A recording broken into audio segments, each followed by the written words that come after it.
Welcome to Let's Talk Jets Radio.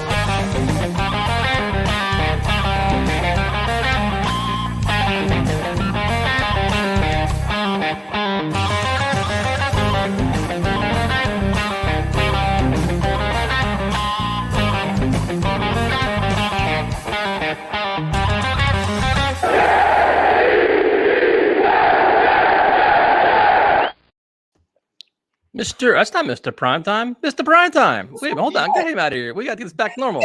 What's up, man? We got to get this organized here.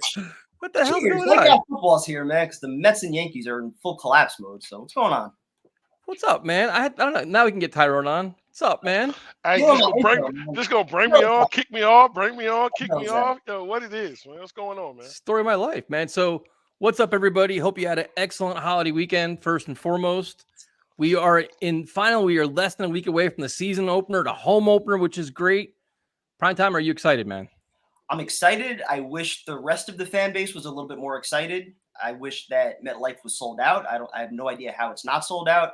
We've been, talking about this team for the last few months, trying to get hyped up, an infusion of talent. I know there's still some questions about Zach, but what are we waiting for? At some point we got to be able to rock the building, have a home field advantage. And, unfortunately, I feel like there's going to be a lot of Raven fans there. Yeah, it's interesting. It's definitely surprising. Tyrone, how you doing, man? How was your weekend? It's pretty good, man. Going through a few things with work, but, getting through it. So, how was your run, man? How was your run? How'd you finish? Awesome, dude. I came in second in my group. I came in top 10 overall. Congratulations, man. Yeah, man. It was pretty cool. Finally, all this running shit, I'm starting to figure it out because I'm a kickboxer, dude. So I got to learn all my lessons here, and I got lost in the woods the last race, and this one I did good. So I'm thanks for asking, man. I did good. It was fun.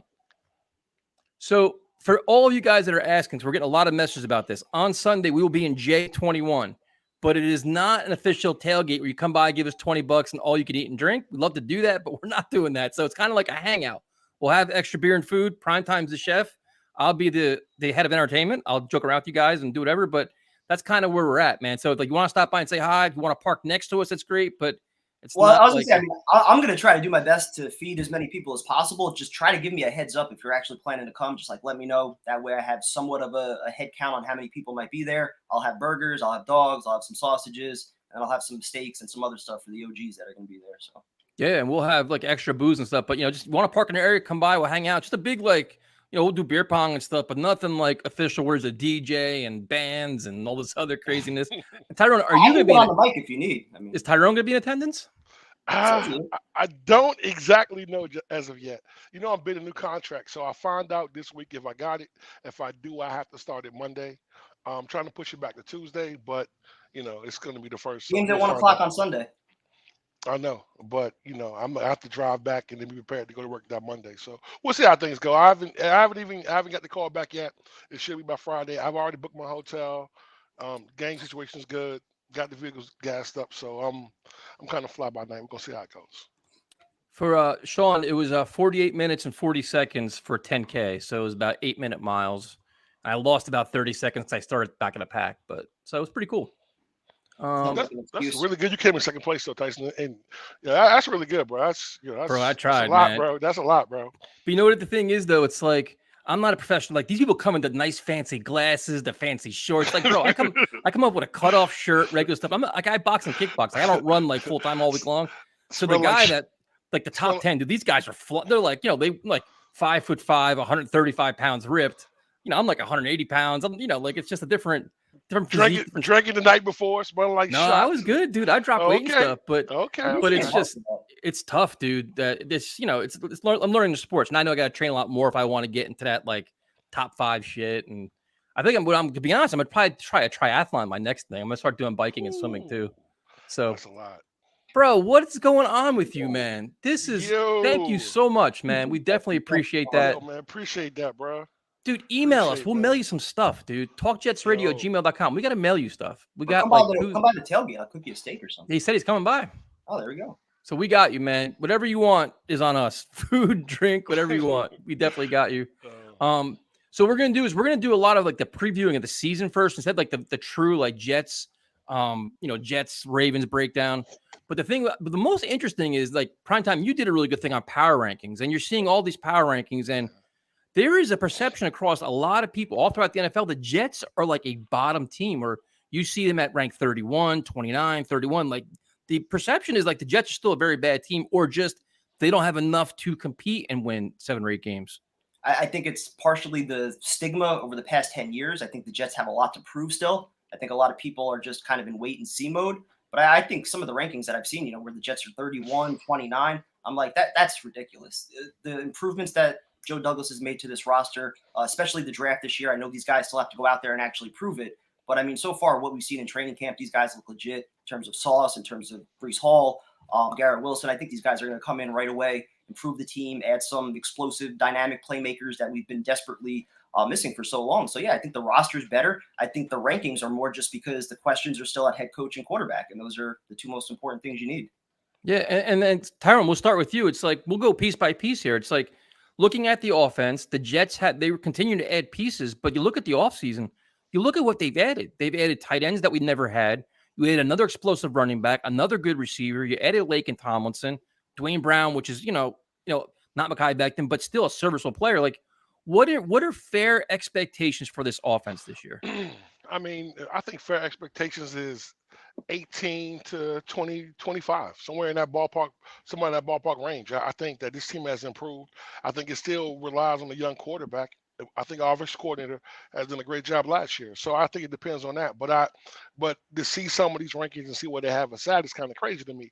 I'm definitely saying between 18 and 25, somewhere in that, it has to be in that range. I mean, it's too many improvements. Even with the loss of Becton to bring Brown in, to move Fant to the right side, the running game that we now have, the tight ends that we now have, the receivers that we now have that we've never had in a really long time. So I think that this season right here, I think we should see a vast improvement in what we do. Even if Zach goes up and down with his struggles, I still think this offense should be able to produce points. Prime time? Dude, I'm in the same boat. It's all on Zach. We have 2 weapons. We've got 2 tight ends. We got running backs. I still have a little bit of concern about the offensive line, just in terms of the lack of reps that they got in the preseason, the fact that you're moving AVT and Fant over to the right side. How much of a learning curve is that, readjusting to playing a different position? So I think there's still some things to kind of figure out. And then obviously losing Zach Wilson for a couple weeks. Where is he at? I know there's still talk he might be able to play week 1. I don't see that happening. But what is his status when he comes back week 2? Is the knee fully 100%? Can he do everything in the playbook? So just a lot of questions that have to be answered. I think the potential is there. How quickly does it all come together? Yeah, see, and I'm with you guys. Like, I think the offense should be top 25. They much improved from last year. I think the offensive line will have the same concern you have, Prime Time, that they haven't played together, but they're also veterans. The only young guys, Vera Tucker. The other guys, I mean, hopefully communication solid. Fant playing on the right, probably not as good as he was on the left, but I think they're serviceable enough where if they can run the football, that changes everything, dude. Because you get Breece Hall in space, you get Michael Carter in space. If you can run the football, I don't care if it's Flack or Wilson, they can throw the football because they have legitimate weapons now where you're not keying on one guy. You're not saying, it's got to be Elijah Moore. No, it could be Moore. It could be Wilson. It could be I like the flexibility. I like the versatility. And I think more importantly, I like the offensive coordinator. I think I have a lot more faith in him to hide our deficiencies than other people do. And we saw it last year. He was learning how to implement his offense and call plays with smoke and mirrors at the end because they were all fucking hurt. Yep. So now you do that with actually legitimate talent. Hopefully an offensive line can just hold their own for 3-4 seconds. I think the offense is going to be fine, dude. I really do.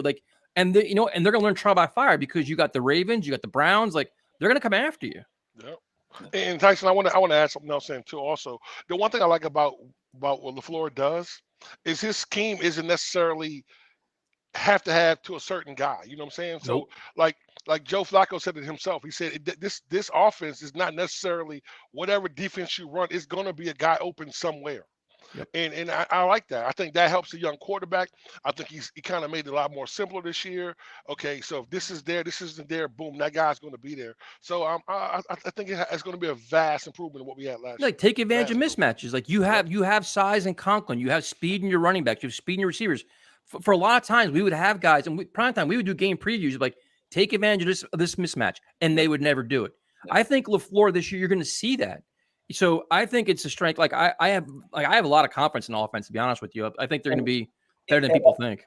And I think one of the bigger things also is that they didn't have the tight ends last year. Nope. I think LaFleur really wanted to do more of the 2 tight end packages, and he didn't have the personnel to actually implement that. Now we got 3 tight ends. So in terms of, my biggest concern, which is, the offensive line right now, roll with some 2 tight end packages, ground and pound, and whoever's out there, whether it's Ruckert, whether it's Uzama, Conklin, like those guys are versatile enough to help you block and also catch some passes. So, and I think the other thing too is that LaFleur seems to adjust during the game. Like he'll make in-game adjustments where he say, you know what, this isn't working. Like we saw in the first half, they'd struggle. Second half, they made changes. Like he would change things up. Where unlike Ulbrich and Saleh on defense, but that's where people have concerns about offense. And obviously, we'll get to the quarterback later on. But I think there's a lot of really good pieces that people don't realize because it's so easy to say, same old Jets, they're going to suck, they're going to do this. No, they have talent now. Yeah. Like Elijah Moore is like these are very, very good players. Get the ball in their hands.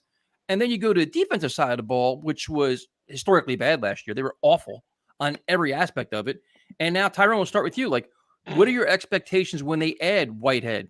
DJ Reed, probably concerned right now because he's banged up, but look at the defensive line, all the pass rushers they have. What do you think a defense expectation is? Top 15. Yep. And I'm going to stand on that. And I'll take any heat that comes from that. Listen, you're adding Carl Lawson you didn't have last year. You're adding Whitehead. You're adding Reed. You're adding quality players to a team that was young last year, inexperienced. You got a lot of guys getting more experience. I think Quinn is going to have a great season this year. Listen, you finally got some pass rushers where you can't double team him. This guy's been getting double teamed for the last 2.5, 3 years. No one says anything, or he's not producing. Listen, we have quality at every position. You have Mosley. I mean, listen, I know we still have our quirks. Well, we're going to be able to cover somebody at the backfield, the wheel route, stuff like that. But as we're talking about, you adding Sauce Garner to this, man. Listen, this team has vastly improved on defense. Now, the biggest question is going to be, can we stop the run? That's the most important thing. That was the biggest problem last year. That was more of a glaring need than anything last year. I think the physicality this year and the players that we have on the outside this year, I think we'll be able to stop the run. You got somebody like Whitehead coming up, playing the box, great in the run. You got somebody like Sauce, great against the run. You got Reed, don't mind sticking his shoulders in there. Listen, we have 1 or 2 spots that are not absolutely for sure. This team, this defense is a lot better, and you're going to have to watch these guys just get after it. And I'm telling you, if we can get after it with 4, our season is going to be really, really good. So I expect this team to be a top 15 defense, hands down. No way. There's no way this team can't do that. And if it is, it's the coach. It's nothing else. Prime time. I'm kind of with you in terms of personnel, but like for me, the biggest thing isn't like ranking or anything like that. It's just, do they establish an identity? Are they a team that other teams fear coming to play? The Jets should be a team that punches you in the mouth and you don't want to come here and play us. Yep. Like that's everything that Saleh says when he talks about the identity that he wants to establish here. So ultimately, he's got to be able to implement it. I want to see the defense a little bit more aggressive.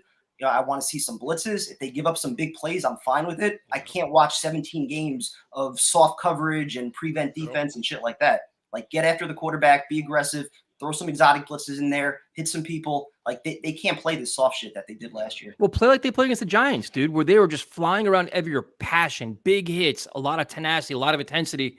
And it's got to start on the first whistle. Like, it's got to start first quarter, first series, right then, set your tone. Like, don't sleepwalk for a quarter and a half, get down by 10 points, and then make whatever change you do and then try to figure it out. They've got to play whistle to whistle, man. Like, they've got to get after it. There's plenty of talent. I don't want to hear excuses. I genuinely don't want to hear it.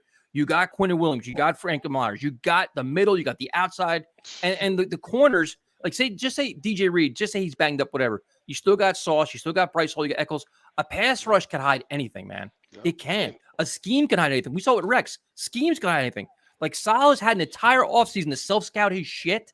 No excuses on defense whatsoever. And what was the one thing that we constantly heard about Saleh when he came over here, aside from being a great motivator and a player's coach, was that he can make adjustments when he didn't have his top personnel on defense. That last season, he was with San Francisco. He didn't have Bosa. Sherman got hurt. I think one of their linebackers went down. They lost a number of guys on that defense. And they still played like a top 10 unit. So last year, you give him a pass. It's his first year. Right now, there's no excuses. I'm with you on that.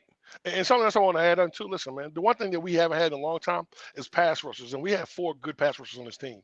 We're going to be able to get there. And I'm watching. And listen, when you watch Carl Lawson in that Giants game, bro, that preseason game, when he just bull rushed and just threw it. Listen, I can't wait to see what this defense does. Like, you have Quan Alexander coming in, man, laying the wood. You got, you know what I'm saying? Listen, there's no excuse why this defense should have any kind of problems. I mean, listen, the biggest thing that scares me more than anything, we always come out flat. You can't in a team like Baltimore or Cleveland or Pittsburgh or Cincinnati, our first 4 games, you cannot come out flat against teams like that. And that's something they got to fix. But I think the one thing about these guys are going to be overly aggressive. They get a chance to go hit somebody, and they want to prove it. And listen, I'm telling you this right here. I'm going to say it right now. If we can get to your quarterback with 4, we're going to be a hard team to beat, baby. We're going to be a hard out. But to me, it's all about stopping the run, dude. You've got to stop the run. You've got to control the line of scrimmage, because what was happening last year was the line was getting blown off the ball, and then you have C.J. Mosley chasing everybody 10 yards downfield. If they can stop the line, then you have Quan Alexander and C.J. and Quincy Williams just flying around, hitting everybody. Jordan White's making all kinds of tackles. Like, it starts there, dude. And like, I cannot tell you enough. I will not tolerate horrible run defense this year. I just won't. Man. Like, I don't want to hear about, oh, we lost Fadakasi. Oh, we lost this. You have a lot of fucking money. There's a lot of money invested at that defensive front. Lawson, Quinn Williams, John Franklin Myers, they're all making big money. Even Sheldon Rankins is making a good amount of change too. Plus the high draft picks. Also makes you wonder why they kept 11.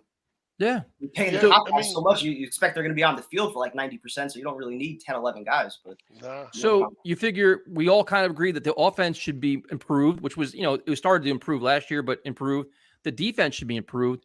Now the question is, what player on this team, which I think I know our answer from all of us, is going to who's facing the most pressure as we head into this season? I'm not going to give you the easy answer with Zach Wilson. That's what everybody's going to say. I'm not going there. It's his second year. Obviously, there's tons of pressure on him. I think the bar is just don't be a bottom 5 team where Douglas has to consider taking a quarterback next year. As long as the Jets are decent, middle of the pack, Zach will be back next year and he'll have a chance to build. So I'm going to give you one player on each side. I'm going to go with the 2 guys that the Jets could actually get out from their contracts next year with pretty much no dead money, and that's Carl Lawson and Corey Davis. So you draft 2 receivers the last 2 years, Elijah Moore, Garrett Wilson. Those guys should be ready to step up, take on big roles. You can save $11 million by cutting Corey Davis. Unless he has a monster year, you can't justify that contract. And even for Carl Lawson, his injury history, like he's got to be an elite pass rusher this year to justify that $15 million cap hit next year, while you just drafted Clemens and Jermaine Johnson. You still have John Franklin Myers under a big contract. He's got some pressure on him too. So like you said, man, they're investing a lot of money in this defensive line. They got to be able to hit the quarterback. Tyron, what do you think? One facing the most pressure on one on each side of the ball. I'm going with the easy answer. Number 1, I'm going with Zach. I just think Zach has to improve. I mean, I know Primetime wanted to go around it because, just to make it easy. But at the end of the day, it's Zach. Man, listen, I mean, we invested a lot. This kid has a lot of talent around him, and it's time to show and prove. You know what I'm saying? Listen, I'm not looking for dramatic jumps and this kid to make leaps and bounds and become a Pro Bowler in one season, but I want to see improvement. I want to see this guy be able to have all this talent in front of him, a great running game, good tight ends, a decent offensive line, and be able to produce on the field. I think if he does that, and if he takes the easy check down plays, this kid could be a star, and that's all I want from him. On defense, I'm gonna say C.J. Mosley. I think that, you know what I'm saying, like I think C.J. Mosley had. He's got pressure on him? Yeah, I think he just had his contract guaranteed for the next 2 years. He doesn't have any pressure at all. Listen He's to what set I'm for saying. life now. Listen, he's a captain. He's a captain of defense. You know what I'm saying? So I think that, you know what I'm saying, that, like, he's not a vocal leader, but he's trying to be vocal. So I think that when you have a player like that who's coming out trying to be something that he's not, you know what I'm saying, his play is going to produce on the field. Like I said, they're going to feed off him. C.J. Mosley gets no breaks during the defensive game. There's nobody else that can come in after him. He has to stay healthy. He has to lead his defense. He has to be able to see it all, make the calls, and everything else. There's a lot of pressure when when people expecting this defense to be top 15. But so we know that C.J. Mosley could do that, though.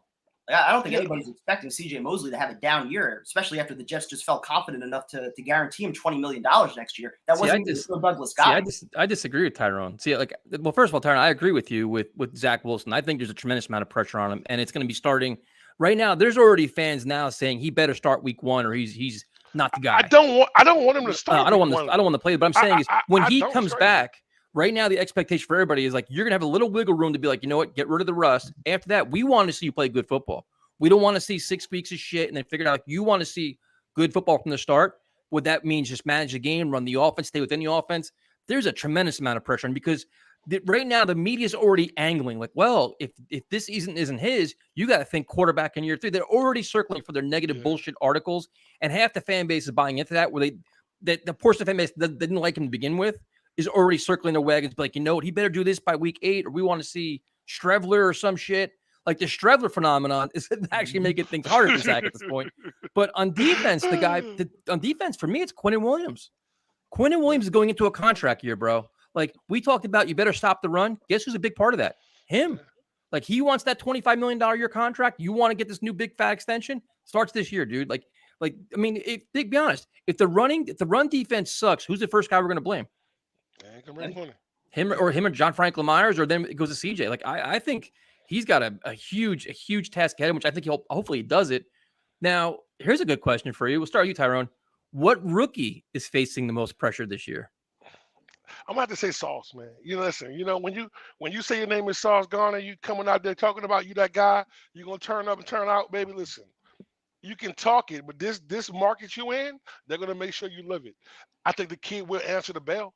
But I think he has a lot. I think that he thrives off stuff like that. I think he thrives off pressure. But I think that if anybody put a little bit of pressure on him, because he's going to really face some really good receivers this season. Like I mean, in our division alone, man, they got 3 or 4 Pro Bowlers. Especially if DJ Reed's out. Exactly, top five offensive receivers in our own division. So I'm gonna say Sauce. Prime. What do you think, Prime Time? Fortunately, I have to agree with you. Being number 4 overall pick, and especially at the time, we were talking, pass rusher, offensive line, a lot of different directions that we were talking about going in. We didn't exactly think that cornerback was the biggest need, especially after signing DJ Reed. So there's a lot of pressure on Sauce to live up to the nickname and play like an elite corner. Yeah, I agree, because the other guys all have another guy's going to complement them. Like Brees has Michael Carter, Garrett Wilson's got Elijah Moore, like everybody else, like Michael Clemens and Jermaine Johnson, they have all these guys around them. But here's your question. Who is going to be the best Jets rookie this year? Oh, that's easy. In terms of play or in terms of production? Whatever you want, man. in terms of play, I think it's going to be Garrett Wilson. I think that Elijah Moore and like all the other targets that they have, like I don't know if he's going to get 10 targets a game where he's going to put up the elite production. But in terms of actual play on the field, I think he's an elite receiver. I think he could beat one-on-one coverage. I think he's going to be able to make plays. Can they get him the ball? Can they get him enough targets? How does the quarterback play? How is he used within the offense? I think all that's to be determined. But in terms of actual play, I'm going with Garrett. I'm going with Brees Hall. I just think that he's just gonna. I think by the end of the season, he's going to be a workhorse. I think they're going to lean on this kid, and I think this kid is going to answer everything. Listen, he's the best running back in the draft, hands down. Everybody knows that. I think that they're going to go with Michael Carter for a little while, but I think over time, he's just going to wear a team down, man. This kid is so elusive. He's so good in space. And I think he's going to get a lot of touches. I think in the beginning, prime time, like you said, it'll lean more to Wilson. But I think as the season go along, and when it's all said and done, it's going to be Hall that just leads this team where we're going in the future. I really believe that. I think so too. Now, who do you think is going to have more of an impact this year, Michael Clemens or Jermaine Johnson? Michael Clemens. I'm sorry. Listen, I'm going to be real with you, right? I love this kid. I'm buying his jersey. This kid is just, he is just wired the right way. He just gives 2 shits, bro. Like, this kid is a savage, man. Like, you watching this, watching this kid fight through a guard, fight through a tackle, a tight end to make the tackle, man. And that hit on Tyrod, bro. Listen, he was dirty. It wasn't dirty. It was clean. It was just physical. This kid, listen, I'm going to be honest with you, and I think he's gonna be better than Johnson. This kid is he's just wired the right way. He's a bowl He sticks of out violence. a lot. He sticks out a lot more on TV with his energy, his effort. I think he's more NFL ready right now, just in terms of body type, physicality, and things like that. I think Jermaine Johnson long term has more pass rush potential, just in terms of his explosiveness, his athletic ability. I think he could ultimately be a better pass rusher, but he's still got to learn to be more physical. Saleh talks about that all the time. I think he's got to put it all together a little bit more. I'm real curious to see how they hand out reps too, what their rotations are going to be with the pass rushers, and how much game on the line or big spots, who's going to be on the field. Because I don't think Johnson can play a lot this year. I don't listen. I don't think so either. I'm saying the same thing. I think Clemens will be probably in the third roll around. I think you're going to see, but we're going to see him on the field. Listen, this kid just plays with violence.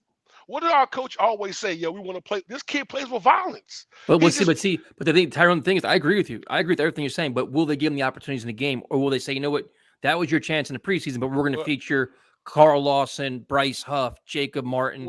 We'll even get opportunities in the games. Well, what I think is this though. The one thing about a coach, man, he wants to keep these guys fresh. They're We'll going to see. rotate these guys. They're going to rotate these guys. You know what I'm saying? So I don't know if he'll get more playing time than Johnson.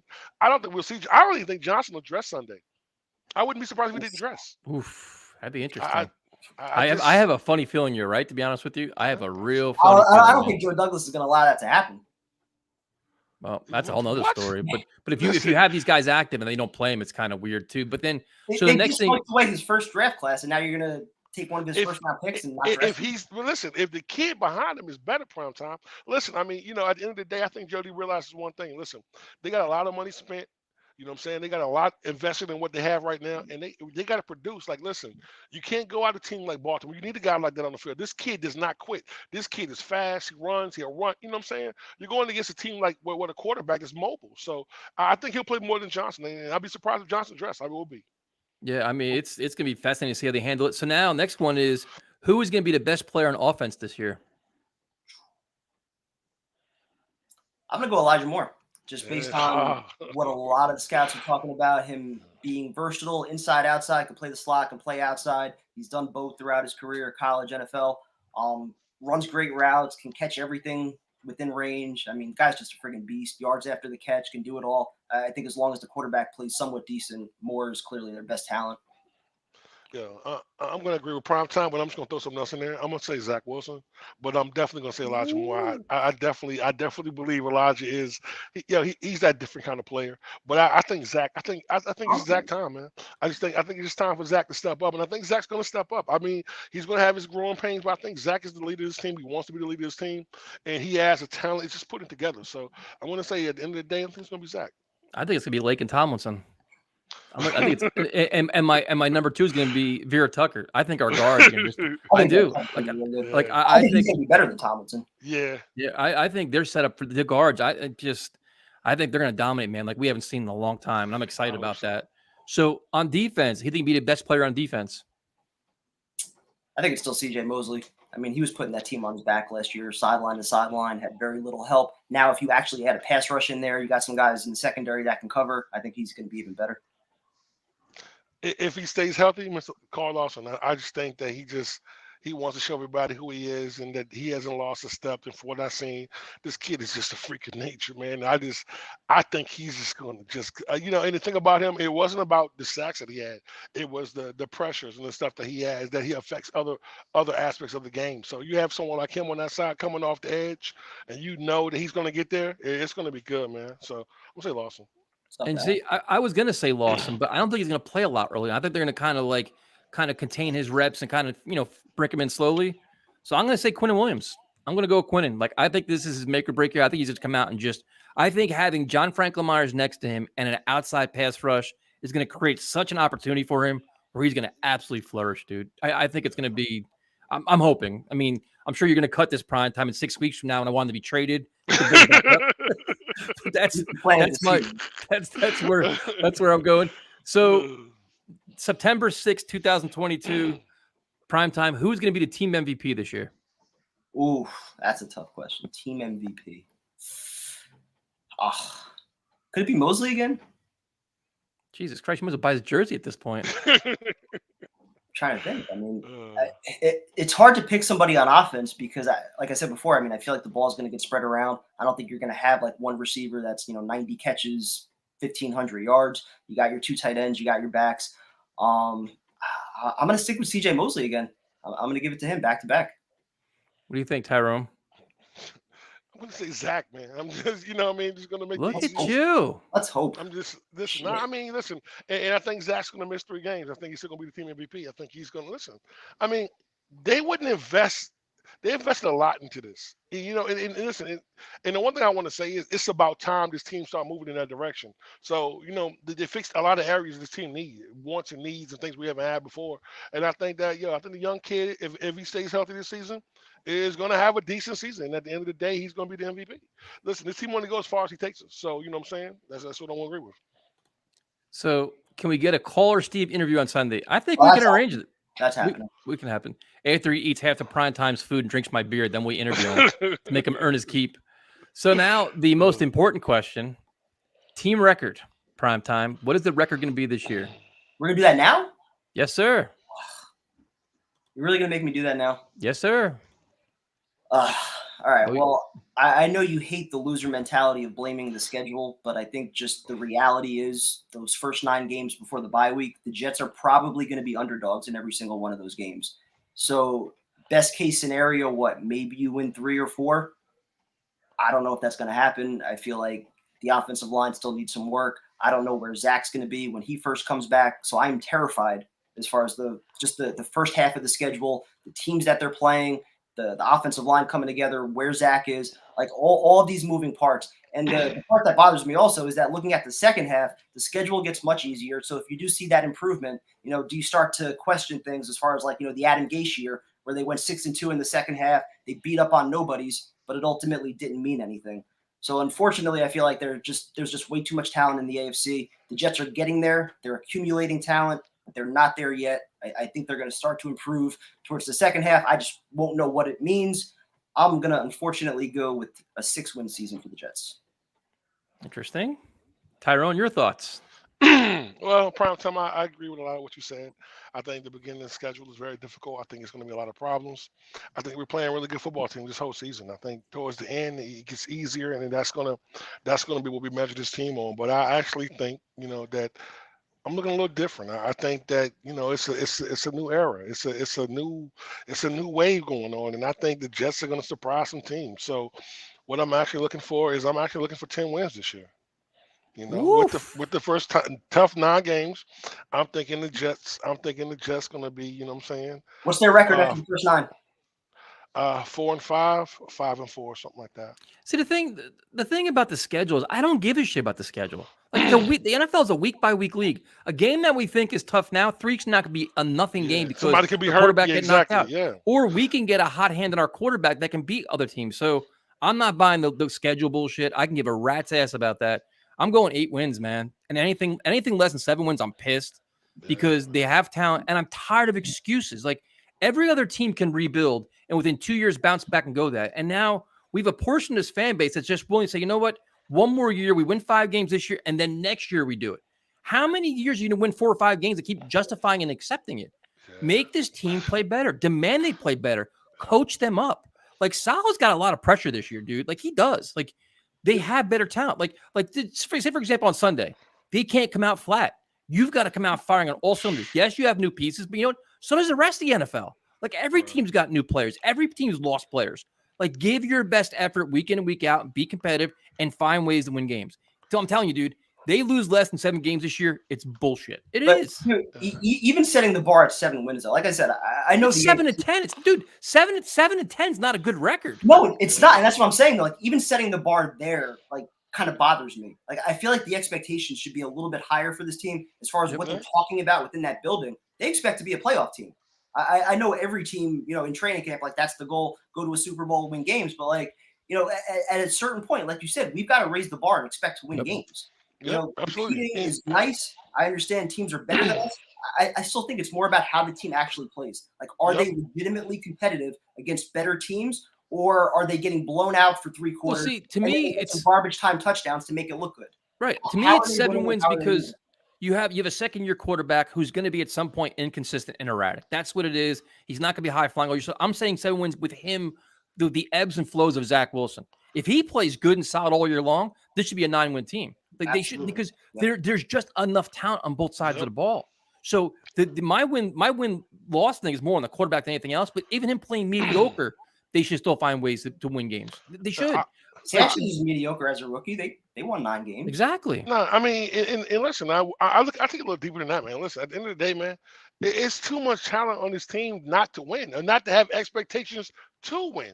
I think that, what I'm saying, listen, if this team is disciplined and this team come out and play, listen, they can battle anybody. You can cover anybody. You can stop the run. You can, what I'm saying, you can scheme your way into any game. I think that, listen, I don't care how tough the schedule is. I mean, it's at the end of the day, is what you want to do as a team, and I think this team has to grow. I mean, even if Zach's having a bad game, at some point you should say, be able to run the ball. At some point, it's shit like this. I don't give a fuck about the Patriots. I don't give a fuck about the Dolphins. Start beating them. Let's stop conceding losses. This team's too good. We can't beat them. This team has this. We can't beat them. Fuck that. Start winning games. Like this is like, I just can't take any more of it. Like this team has to compete this year. You know what? And there's got to be games where the defense has got to dominate from beginning to end and help us win the game. There's be some games where the offense got to dominate all 4 quarters and help us win the game. Like this, like you want to grow up and show us a culture. Start this year by winning football games. Like this is it. No more wait 1 more year shit with me. Who do you think has more pressure on them? Zach Wilson to lead the offense or Saleh to lead the defense?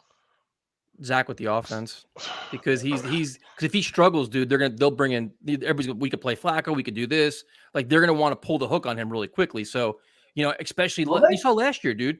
You saw last year when Josh Johnson and Mike White and Flacco were throwing for 300 yards every week, and Zach was struggling. People are running him out of town. So it's gonna be the same thing this year because we're all agreeing right now they have enough talent to win, right?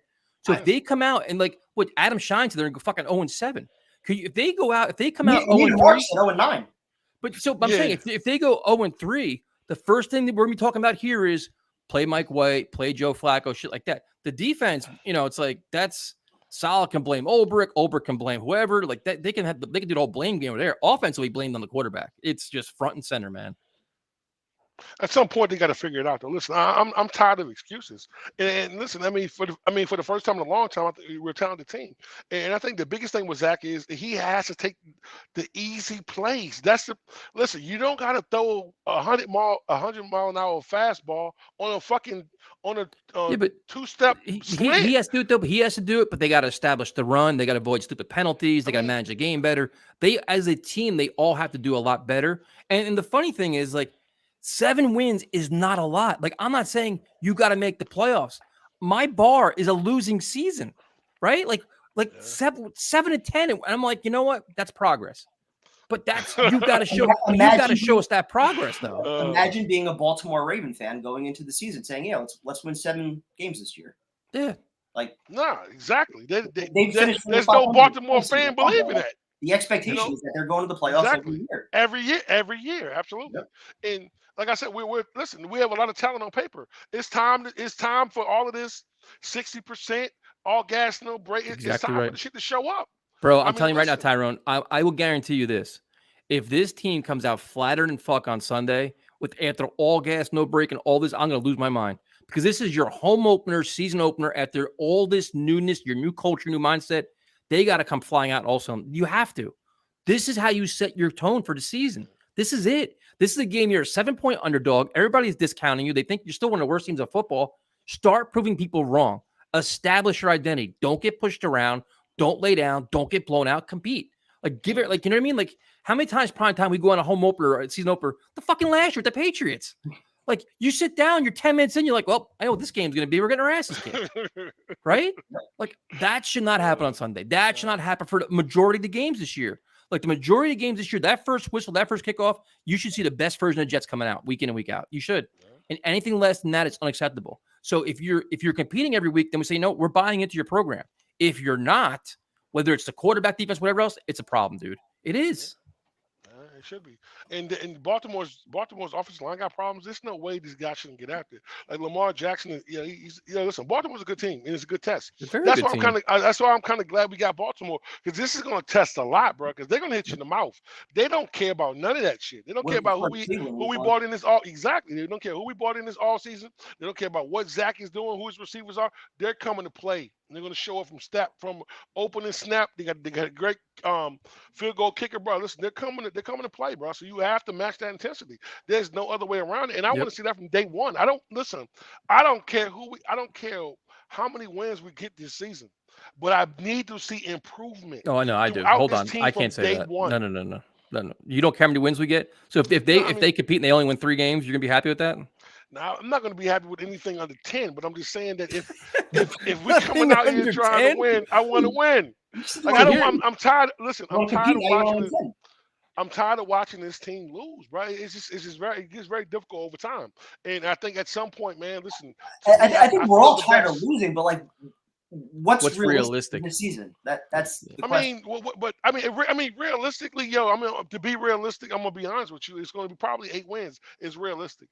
I can dream. I'm gonna drink the Kool-Aid before every season. Yeah, we're talking Anyway. about That's realistic. what We're I not do. talking about pipe dreams. You want to give me a pipe dream? I'll tell you. But see, and this is the one question I get point. asked all the time: is if we go 6-11 and lose a lot of close games, if it's the equivalent of when Justin Herbert was doing a high-flying offense and it's little things and little mistakes, this and that, and you're 6-11, I could maybe buy into that. But then you gotta keep in mind when they're losing those games, the coach got fired because the coach was inept. So it depends on how you're losing him. Is it being mismanaged? Are there blunders? Like 6 is still a little bit too low for me, though. I kind of want that 8 range, 7-8 range. I don't even like the idea of really like talking like 6 wins, 7 wins, 8 wins. Like to me, it's just about how they play for 60 minutes every single week. Like what kind of attitude? Got to translate to wins, though, man.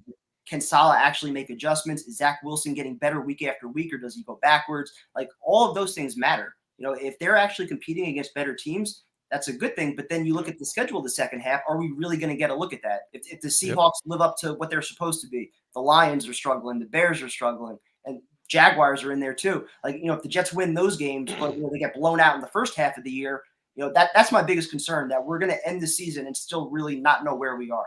Well, see, there's 2 things you got to take out of the season, if we're being completely honest. You got to know, do we have the right quarterback?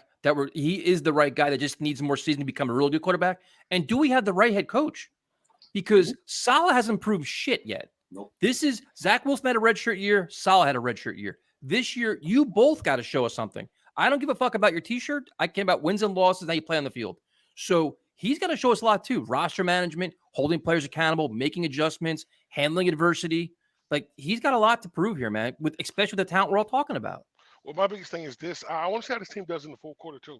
I want to see how these guys. I want to see how these guys. You know what I'm saying? If we have a lead, can we hold it? And can our defense stop somebody in the fourth quarter? I think that last year we just got ran over and the games were over before halftime. I don't want to see that. You know what I'm saying? And being able to adjust on the fly. I think, listen, our defense did no adjusting last year, and that goes on our defense coordinator, but that goes on the head coach as well. Because at some point, you're hearing the calls going in. That's just not working. Like you have to adjust. But I honestly think that we have an influx of talent this year. So I think defensively, I think we're going to be a much better team. I really do. And everybody in the chat saying exactly what I'm thinking. It's all these young players have all bought in. They bought into the message. They bought into the program. They're buying into everything. If it doesn't translate to wins, they'd be like, hey, man.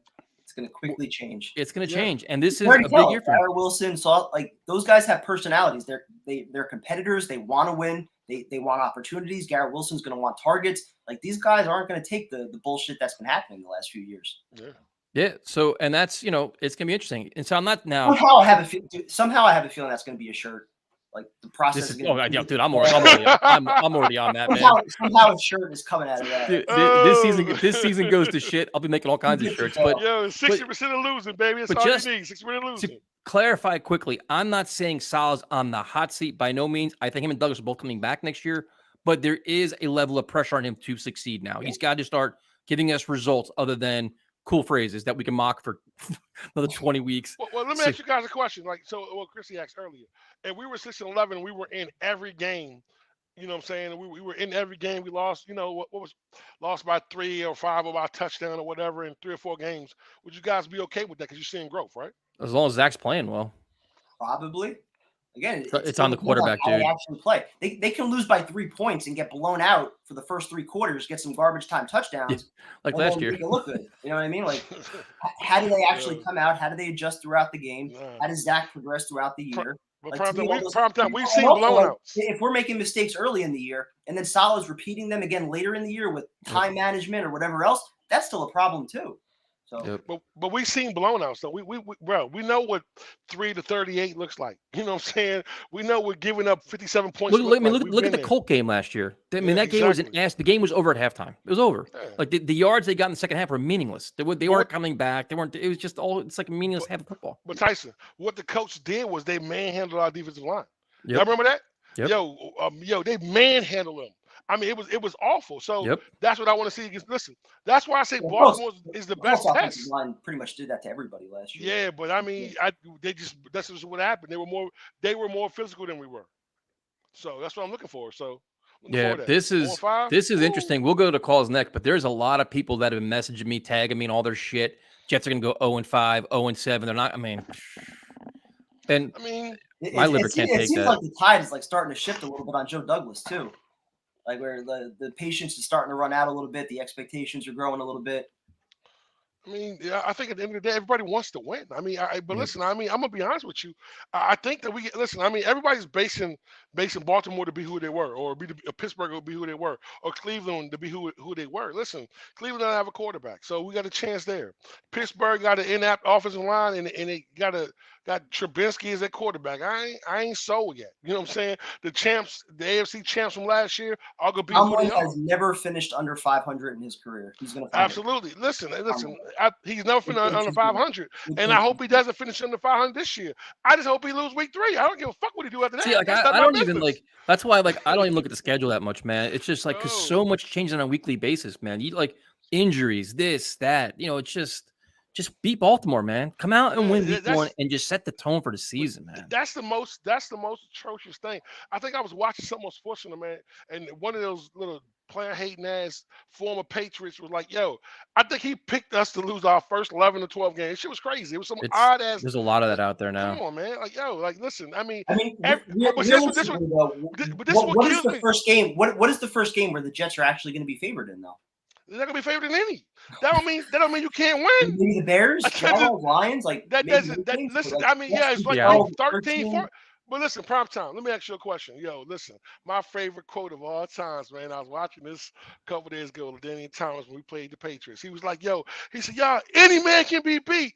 Any man can be beat, baby. I'm willing to die today." You know, yo, that shit is, bro, this shit gets me hype as hell. But I'm just saying, I play that shit before I go to the gym. I'm telling you.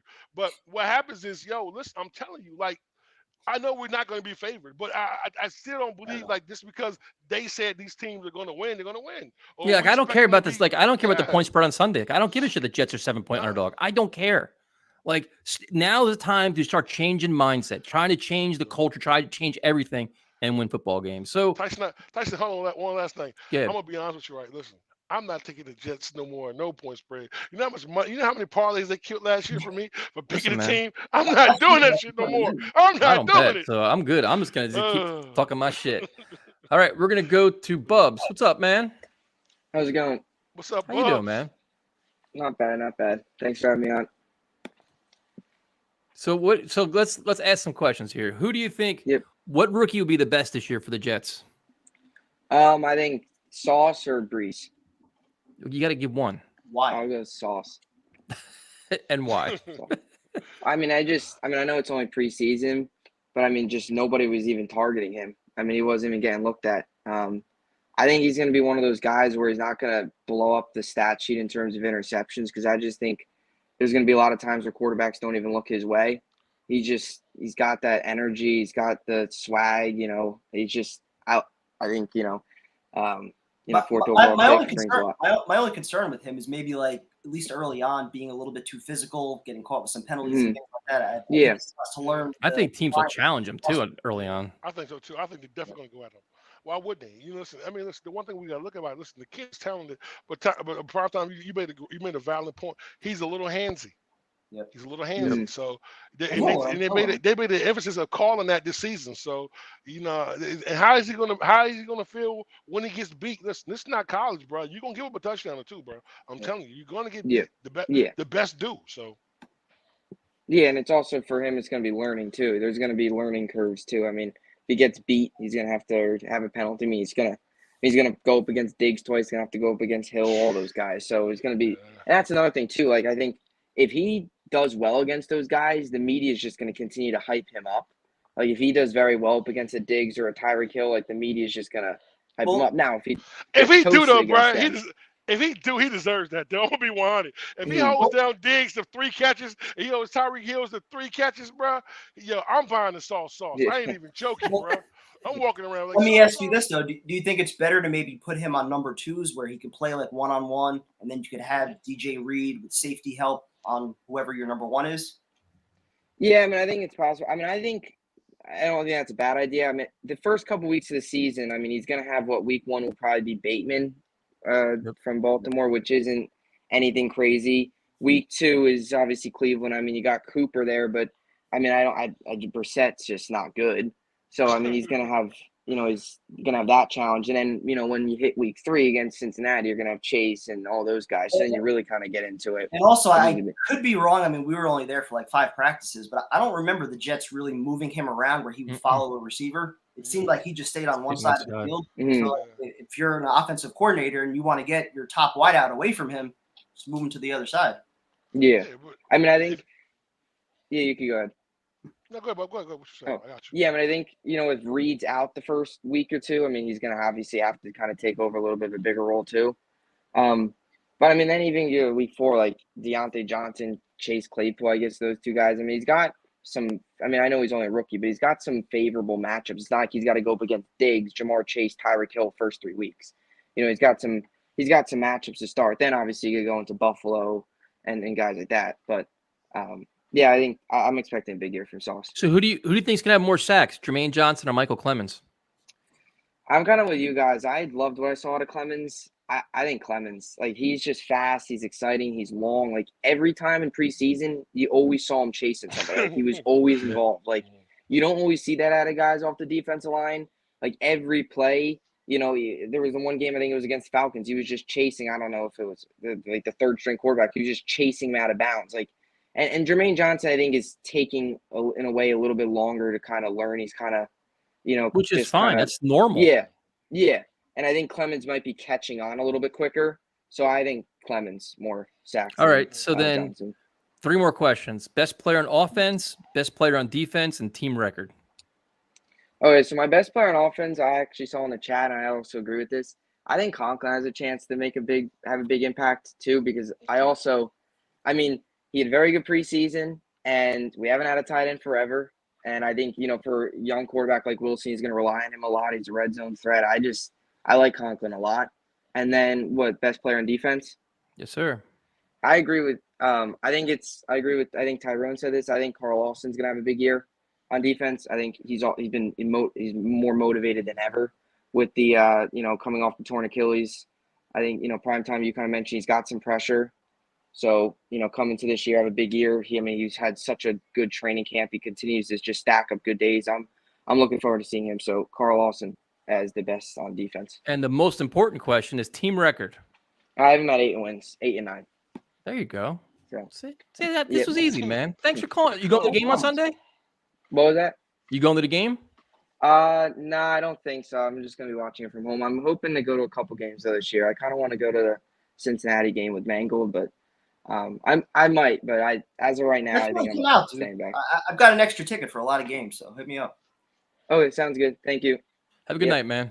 All right, you too. Thanks for having me on. All right. We got to share the links. Everybody's yelling at me. The room was full, man. Our studio filled up fast. I want to tell you. All right. Like that tonight, damn. I know. Angry people over there right now. All right. We will go to. I'm not one to tell anybody to calm down. So. Yeah. You know what's funny? Because you have like your Twitter ban, like you don't go on Twitter much. So you release your videos and then everybody feels compelled to talk to me about it. So that I have to watch your shit. And you're like, why is Primetime so angry? We're glad that you're calm. They're calling me calm in the voice of reason. Like, we're so glad Tyson's so calm now and so positive. You know what the problem was? I'll give everybody the full story on why I got so pissed off. Sure. So that was the first day of back to school for teachers. No kids. It was just staff meetings and professional development, all stuff like that. So I go to take my lunch at like 12 o'clock. I'm eating in my car, just hanging out, listening to the radio. I start seeing all the cuts come in, and I record a video that wasn't really that angry, but it was good. I go back inside to go back to the rest of my meetings once I'm done with my lunch, and the video just like it wouldn't load for some reason. Like there's poor service in the school that I'm at, and like every 2 minutes it would start loading again and loading again. I'm like, fuck. And then finally it's 2:30. I get back to my car. I see that the Jets, I forget who the last 2 guys that they released were after the initial 5 that I was pissed about. So the anger had just built up over 2 hours, and I fucking let it all out. So I had to become like your messenger. Like, you got to tell Primetime this and da da da. I'm like, wait a minute, like Primetime's got a Twitter account. Primetime isn't. He's out. Leave comments on the video. Like, why do I got to be like the media? Like what? How do I get involved? Just to be clear, I wasn't that pissed about the moves themselves. It was how people were justifying it, saying that the improved talent was what pushed a lot of those guys out. I'm like, that doesn't make any sense when we kept a lot of the same horrible depth pieces that we had last year. Yeah, true indeed on that one, bro. You were just, it was amazing. Like everybody's like, he's so angry. I'm like, yeah, I mean, just gotta be calm and relaxed like me. Very simple. Tyson, listen, anybody who subscribed to this channel, been watching this for a while, and we got people that have been around a long time. We already know it's just a matter of time when that volcano goes off. Listen, I mean, it's all calm. It's all calm and sweet now. This week 1.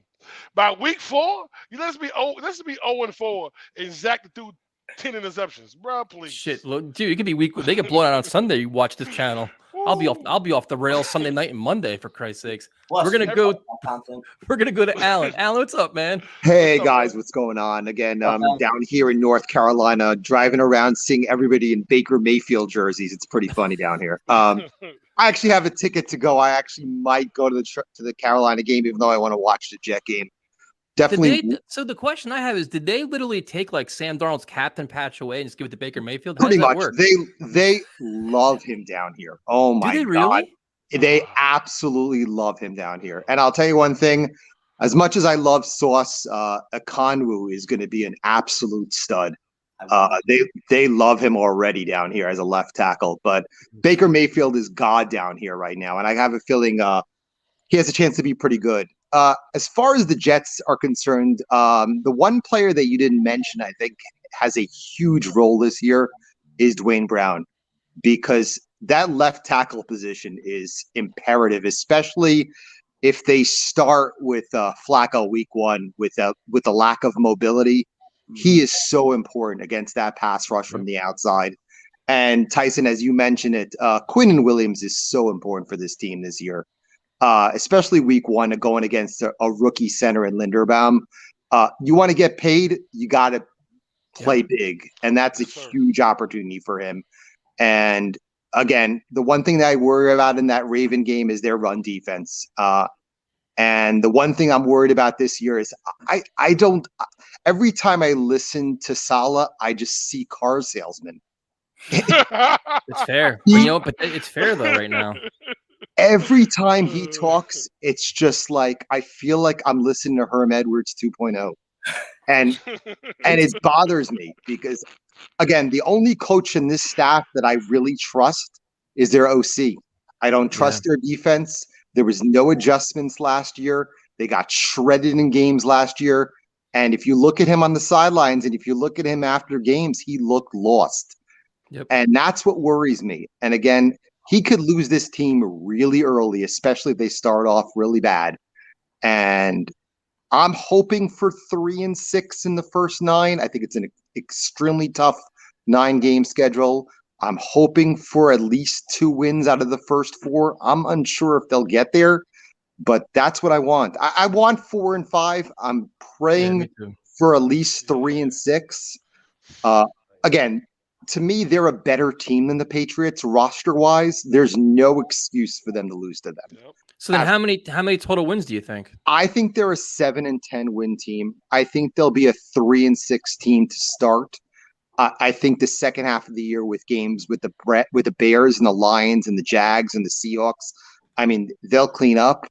But again, if they start out 0-5, you could totally tell that this coach might lose this team really fast. And again, with all his T-shirts and his no breaks, and again, it's a used car salesman right all over it. And that's what bothers me about him. I just don't trust him in a big spot. I think that he's become a lot of talk, too much talk. I don't like a coach who talks too much. See, I think the thing, I agree with you about the talk. I think he gets in a tough spot where he tries to always protect his players. Like the one thing he did good this preseason was Quincy Williams, that really dumb penalty. Awful. But he called it a dumb penalty though. He might stay in the game, which was stupid, but like that's the other part of it. But like he's saying all the right things. Now he's got to do all the right things. Like now he's got a lot to prove, man. I agree with you. Like if you like Rex Ryan talked the talk, this defense came out and played like that. I totally agree. And I agree with Primetime when he spoke after the cuts. And I was bothered by the cut today of Calvin Jackson. I didn't like that one today. And I didn't like that they cut DQ Thomas right off the bat. I mean, they have to pay him $160,000 out of the just guaranteed money, and they just cut him today. I I don't like the back end of the roster. They don't have a backup nickel. Their safety position is very weak. Eric Smith is my backup offensive tackle, a guy who signs today. I'm curious if he makes the roster. McDermott. Oh my God, he is an He's even absolute worse. turnstile. Ooh, Connor McDermott, Yeah. buddy. Oh my God. I think Denzel gets traded midway through the season. I think after a while, I think he's going to realize that I think he'll get traded for a fifth. I think they'll settle. I know that teams, I bet you offered sixth and they wanted a fourth. They'll take a fifth for him.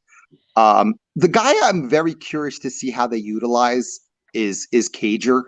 Is Cager more of that sixth receiver, or is he more the fourth tight end? You see, I don't. Go on. I think he's both.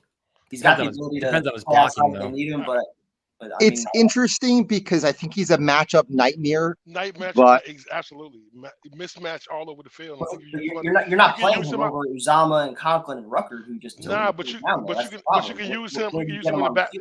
You can use him in the backfield. You can go to two tight end set, put him in the backfield, stretch him out. You know what I'm saying? There's no receiver too, though. There's no linebacker checking them 1-on-1, bro. It's not going to happen. So, and for week one, the matchup that bothers me is who is going to defend Andrews. I have no idea. Are they going to put Alexander on him? We've been saying that for a decade. A combination of Alexander and Whitehead. Yeah. I don't mind the receiver matchups. I'm curious if Dobbins plays because I think he could be a big problem for us. Did they say definitely he's not playing? I heard he's gonna be like missed the first 4 games. I think he's hurt. They signed Kenyon Drake, didn't they? Yeah, both running backs are hurt for them. But you know what I'm saying.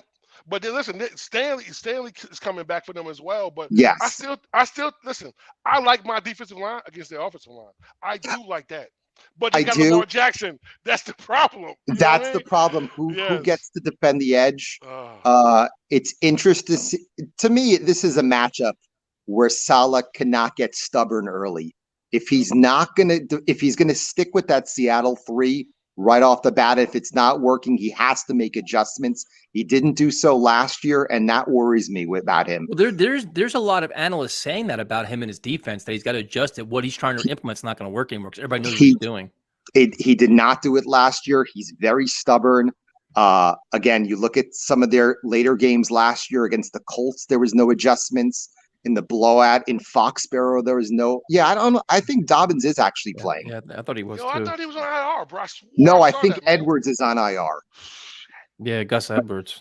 I think Dobbins is playing, but it's a tough matchup this week. As much as I'd like to take the Jets and the points, it's a really tough matchup this week. They're a physical team, and hopefully, as Tyson, as you've mentioned it, the Jets cannot start off stagnant. Nope. They cannot let them go right down the field because that building will be really quiet real fast. Well, yeah, because the building's going to be crazy. Everybody's going to be all fired up. And, you want to see them come out. Like, don't come out slow on offense. Don't come out slow on defense.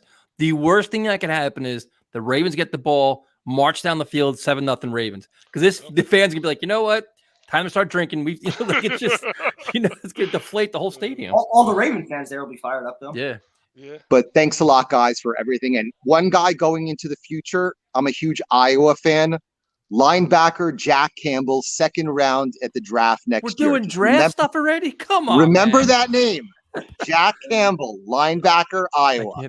I'm not going to remember it. It's too early. Okay. Have a good one, guys. Great call, man. Great call. Okay. Excellent call. It's funny, the stuff he was saying, though, is a lot of people have that feeling about Saleh, though. They're not sold on him. And I get it. I completely get it. I don't want to think that way, but yeah, I mean, I need to kind of agree with him. But yeah, I mean, he gives you all these long quotes for almost every answer. It sounds good. It sounds nice to hear. But as far as being a coach, being somebody that could be a disciplinarian, hold players accountable, actually do the X's and O's, he's got a lot to prove there. Yeah, the article I just looked up just now, it says he got a chance to play on Sunday. That's what they're saying. Well, listen, you know what else scares me too, though, and this is the biggest thing. Like, we got these pass rushers that they're going to be able to get. They're going to push the pocket, right? The only problem is Lamar Jackson is gone. Like that, bro. I don't, bro. Listen, I mean, it's this game plan has to be push the pocket, but maintain it for some inside. You cannot let him get outside, bro. He's gone. Let me ask you something. obviously, week one, they've had 4 or 5 weeks in training camp to prepare for this game. Do you think Saleh approaches it more of installing the defense for what it has to be for the whole season, or more for what they need to do to contain Lamar Jackson? To win week one. Like you've been prepping for this game all fucking off season. Bro, I think he put it in for the whole season. I'm saying if you spend all of training camp just getting ready for Lamar Jackson and preparing a defense specifically for him. No, obviously you have to have game by game plans. Like you change, you alter it based on the quarterback you're playing, but you know what your week one task is. Like they should have some kind of creative plan for this. I'm curious how much Saleh emphasized what they need to do against Lamar Jackson versus just instilling the entire defense. He better have a specific game plan, or guy should be fired. Listen, if you come out without a game plan against him, bro, he's gonna kill. Listen, this kid is amazing. I mean, it has to be a spy. It has to be somebody that can even keep with his speed. Like, you know what I'm saying? Who on our defense can actually has his kind of speed? You have to contain him, bro, because if not, he's gone. And their line is weak, so we'll be able to get to him. It's just the fact that when he gets out the pocket, he's gone. All right, we will go to Jomo. What's up, man? What's up, guys? How you doing? How are you doing? Is the question. Chilling, man. Ready for Sunday. They should be out. Coming out? Oh man, yeah, I'm coming, man. I'll be there. You gonna be at our tailgate?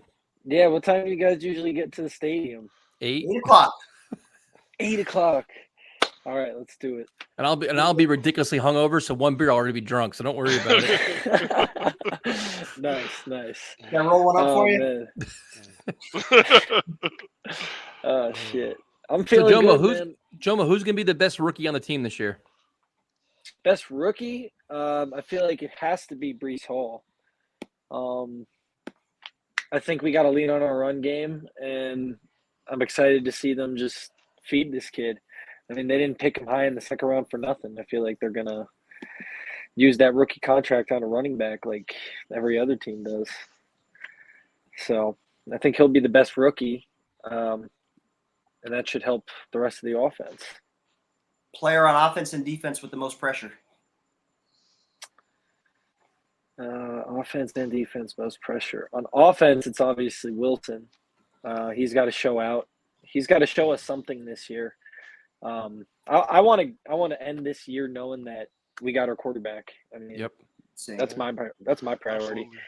And then on defense, I'm gonna have to go to the rookie, Sauce Gardner. Took him at number 4. If he's getting blown in coverage week by week, we are not going to be happy. Is there more pressure on him or the defensive line to stop the run?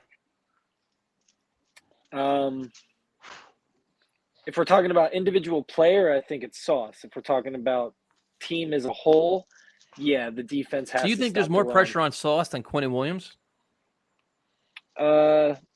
Yeah, because I feel like the D line is kind of, you have so many pieces, you expect all of them to kind of produce. You're paying JFM, you're paying Lawson.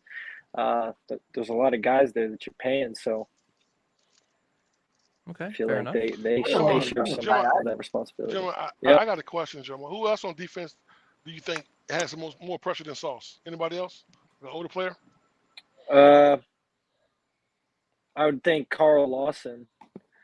He's got to come into the season, and hopefully he's the player that we all wanted him to be. I mean, he has a pretty heavy contract there for the next 2 years. So see if he's the guy. I'm pretty excited. We're going to be drinking with Jomo on Sunday. That's pretty cool, to be honest with you. Yeah, man. Dude, I'm fucking hyped. I can't wait. Flying in Saturday night, and we're going to fucking do this shit. Party hard. You bring any crickets with you?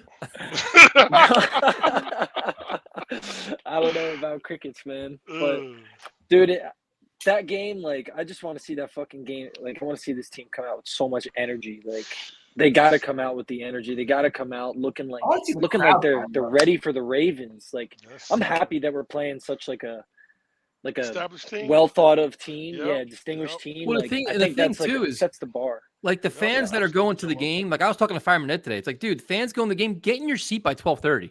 Don't get in your seat at 1:15, 1:30. Like, don't go to beer line. Like, get in early and get in your seat. Like, it's like you got to make it like at kickoff. Make that place rocking, man. Yeah, gotcha. Man, listen, it's gonna be so exciting, man. Listen, like Joe, you said, it's so exciting. Tyrone won't be there. Oh Yeah, Tyrone, you gotta go, man. What the Hey, hell? listen, Come on man. now. What do you listen, man? Well, What do you, somebody this needs is to- work. This is my business, man. What do you, yo, listen. Hey, Hopefully I feel everything it. I works feel out, it. man. Hopefully everything works out. Yep. But seriously, Yep. I will be at 3 games this year, though. I promise that I will. Just not week Yeah. one. Sure. I mean, So hopefully we. Tyrone, what are you most excited for with the offense? If I'm not gonna see you there Sunday, I gotta know What- something. Bro, listen. I just want to see this team come out and dominate. I want whenever we get the For ball, real. I want these guys to line up. I want them just to run. Listen, I actually want to see these guys run the ball down Baltimore's throat. Me too. They're number 6 against the run last year. I want to see us just be physical and just push Baltimore around. I want to do something that nobody does to them, and that's when Yeah. if I see that right there, bro, I know we're gonna have a good season. But I'm excited about what I'm gonna see from Brees Hall, Joe Flacco, Zach, whoever plays, Wilson. You know what I'm saying, Davis. Yeah. The tight ends, bro. I just feel like our offensive line. I really feel like, man, we in a good space with the team that we have right now. So I'm excited, bro. I just want to see us just dominate. I want to see us play physical on both sides of the ball, but really offense, Yeah. just move the ball. So My job, I love the Jets forever, but you want me to be, can I go live with you? What do you want me to do? It's my business. So Joe, man. so It's Joe, not my a question for job, you it's is, my business. what is your level of confidence in Salah going into this year? I want to like a big thing for me is I want to see this fucking defense dominate. Like I feel like at least in my lifetime, whenever the Jets have been a good team, like the defense has always been like a prominent piece of that team. And to see the defense last year, like, goddamn, that was the worst defense I've ever witnessed in my life. Like, I cannot go through another season of that shit. And like the Me biggest neither. thing was like no adjustments. Like teams were running the ball down our throats, and we got a 6-man box. Like, no shit, they're gonna run the ball down our throats. We got Quincy Williams and CJ Mosley. Like, that's it. Like, what's going on? But adjustments on defense, man. If I see that from Salah, I'll have confidence. And also, like, wins. Like, let's get some fucking wins. I need to see the seven wins at least this year. Like, Fair enough. Team needs to come out with fire and energy, and then Salah will be the guy for me as well. A question I got for you guys though is, offense or defense, what do you guys think will be the side of the ball that will lead this team this year? Good question, man. I'm hoping it's the offense. I'm hoping the offense actually takes over to a point where we can actually control time of possession, can move the ball, give the defense some rest, become a threat. That's a really good question, man. I'm going to say offense, which is blind faith in Zach Wilson. I mean, what do you think, Primetime? I'm going to go defense. I got a lot of trust in the front seven. I think that getting Lawson back, they're going to be able to apply pressure that they weren't able to last year. You get Sauce, you get Reed, Whitehead in the secondary. That's a massive upgrade from what they had out there last year. I think the defense is going to be much, much better. And I'm going to the defense as well. I just think that they're tone. I mean, those kind of teams that come out and just are physical on defense can, 3 and out, get off the field, get the offense the ball. Even if they're struggling, they can still hold it down. And I just think that we have so much talent, rotation on the defensive line that even if the guys have to play more than they want to, they'll still be able to hold it down. So I think our defense is probably going to be the key to the identity of this team right here. Just physical, I dominant. 100% agree with the defense take. I just think that for this team to be successful, I'm not expecting Zach Wilson to be perfect, and for him to make mistakes. What about Flacco? I hope Wilson starts week 1. I know it's an unpopular I don't opinion. think it's happening. Woo! I hope he does, just because I'm firing up, to be completely honest. But I'd be shocked. I'd be shocked if Zach Wilson played Sunday, dude. Yeah. In terms of risk reward, what's the benefit in starting Wilson week 1? Well, None. I don't think it's like a rush per se. I mean, they said 2 to 4 weeks to begin with, and I mean, if the kid could run around, the kid could run around. Here we go. Now it's an official call. Yo, we know what it is. Crickets on Jomo! Yeah, so basically, he's going to have 3 practices, maybe 3 practices. And one of them's going to be a walkthrough on Friday. Walkthrough on Friday. I'm gonna be honest. I don't want him to play. I don't want the kid to get re-injured. Listen, man. Listen. Yeah. You have set out the last couple of weeks, man. Listen, just sit down. Yeah, if you're gonna bring him back, let him walk through some stuff this week. Get ready for next week. That's fine. But bringing him back this week, man, I think it'll be a mistake, man. I don't want to do that. Plus, he's gonna throw the. Listen, if he comes back and plays, he's gonna throw the whole rhythm of the offense off, and we're gonna get our ass kicked. That's what's gonna end up happening. Facts. I Y'all know this because Don't go we've that seen far, this. but- We've seen this show before. It's what we do. Bro, y'all already know what it is. We switch up some shit. Then what happens then? We lose by 40. Nah, I ain't for that, man. Nah. Well, I'm hoping to lean on the run game to begin with, but Yep. it'd be nice to see him play. I just think for him to make mistakes, the defense needs to be pretty good to negate those mistakes. Of course. So, man, let's go. Week 1, we're here. See you Sunday, Football my season's friend. Back. Let's go. Better bring Get your up. drinking hat. Joe Mo. Happy Sunday, man. Joe Mo. This tailgate is going to be off the No. rails. Just going to be completely off the rails. Nothing good's going to come out of I this. don't want. I'm not even gonna remember the I game don't- plan. I don't even want him to play though. Am I wrong for that? I just don't think it's wise to play him Sunday. I just don't, man. I don't Crazy, see what the man. reward is unless you just want him to get the rust factor out of the way week 1. That way week 2 maybe you have a better chance. Other than that, Yeah, I don't. I don't know. Baltimore's the wrong team for that one, bro. We'll probably around noon and then start heading in. Yeah. We'll go to Jets Unleashed. What's up, man? Once the onions are done, we'll go in. Doing very well. How you guys night doing? Doing great, man. How you doing? What's going on, bro? How you doing, man? Man, I'm so nervous for this game, man. This shows us as Jets fans to the world what we are. Last year, the Bengals, that everyone thought that they were gonna be like 5 wins. Yep. And look what they did. It all started week 1. It all starts here for Yep. us. I agree. Bro, listen, this is coming out. We've been saying all night. Coming from the first whistle, come out flying around on defense, come out prepared on offense, move the ball. Don't start off slow. Don't start getting pushed around. Don't get down 10-0 before we even open our eyes after our second beer. Like, just they've got to show up, man. Fans are reason to get into Did it. he say about a second beer? Bro, you saw I roll in Carolina, Tyson, Tyrone. no, listen. You Tyson, come we back know how every you. 5 minutes with Yo, with listen, double fists yo, and shit. listen. I'm gonna tell y'all. I'm gonna say something real quick. We in Carolina last year, right? Sun's beaming, whatever. We drinking before Just the hotter game, than right? shit down there. Listen, Gotta every stay time hydrated. Tyson went to the concession stand, he came back with 2 beers. Hey, man. Not one That's for why me you in prime time, didn't recap. 2 for him. Every time, yo. Hey, Yo, but did I that's did I it. not offer to get you guys something? I came back with water for you guys. I was still fucked up from the night before. Listen. Dumb. Prime time didn't even remember the bar we was in, bro. He was like, "Yo, I don't remember, bro. Yes. Apparently, I was passed out on a step. That was what I was man, told. yeah, it was. But see, Tyrone, my goal was by halftime I had little stock underneath my seat, so I could sit there and just keep going under and out. It was perfect. No, you killed them all though. Like I said, yo, Tyson Hey, does man. not play around. Well, you know At who all. killed it all was the Jets and the way they played. That's what killed it all. Shit. True. So I have a question for you guys. Leave If an we answer. somehow go, if we Don't somehow do go 0-4 or Don't do 5, it. We're not going to. do We're not we going some- down this. Here's the question you're going to say. If we somehow go 4-0, are we really happy about being Jet fans? That's what we're going to say. Let's Let not him go ask down his- this. We go 0-4, 0-5 shit already. We can't. Let We him ask his question. We can't do this negative shit, him ask his man. We question. can't do it. It's a what if scenario. No. What What if we answer? win? What if we win Sunday? Can we go 3-0? Can we beat the Browns? Let's start Okay, so that positive shit. we can answer that one, and then we can answer the opposite. No, we can't do this. We can't do the negative shit. You want negative shit? Listen to Adam Shine for an hour. That's negative for you.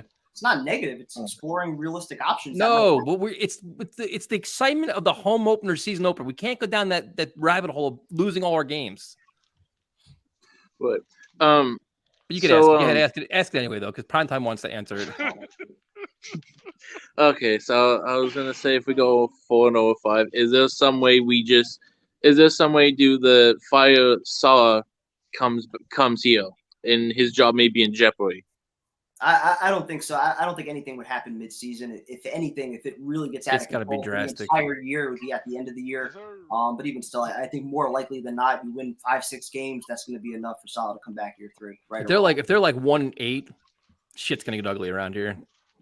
Between the fans, the media, it'll be a disaster. I think most people are going to write off the first 4 or 5 games, whatever, because you played. I think no. Listen, I think they're setting it up for him to write off the first 9. To be honest with you, because they're making every excuse for you know what I'm saying, us not to win the first 9 games. So if we're 0-9, then we had a tough schedule. Can you imagine these streams if we're 0-9? Can you imagine the shit we'd be dealing with? Can you imagine the shirts we'll be making?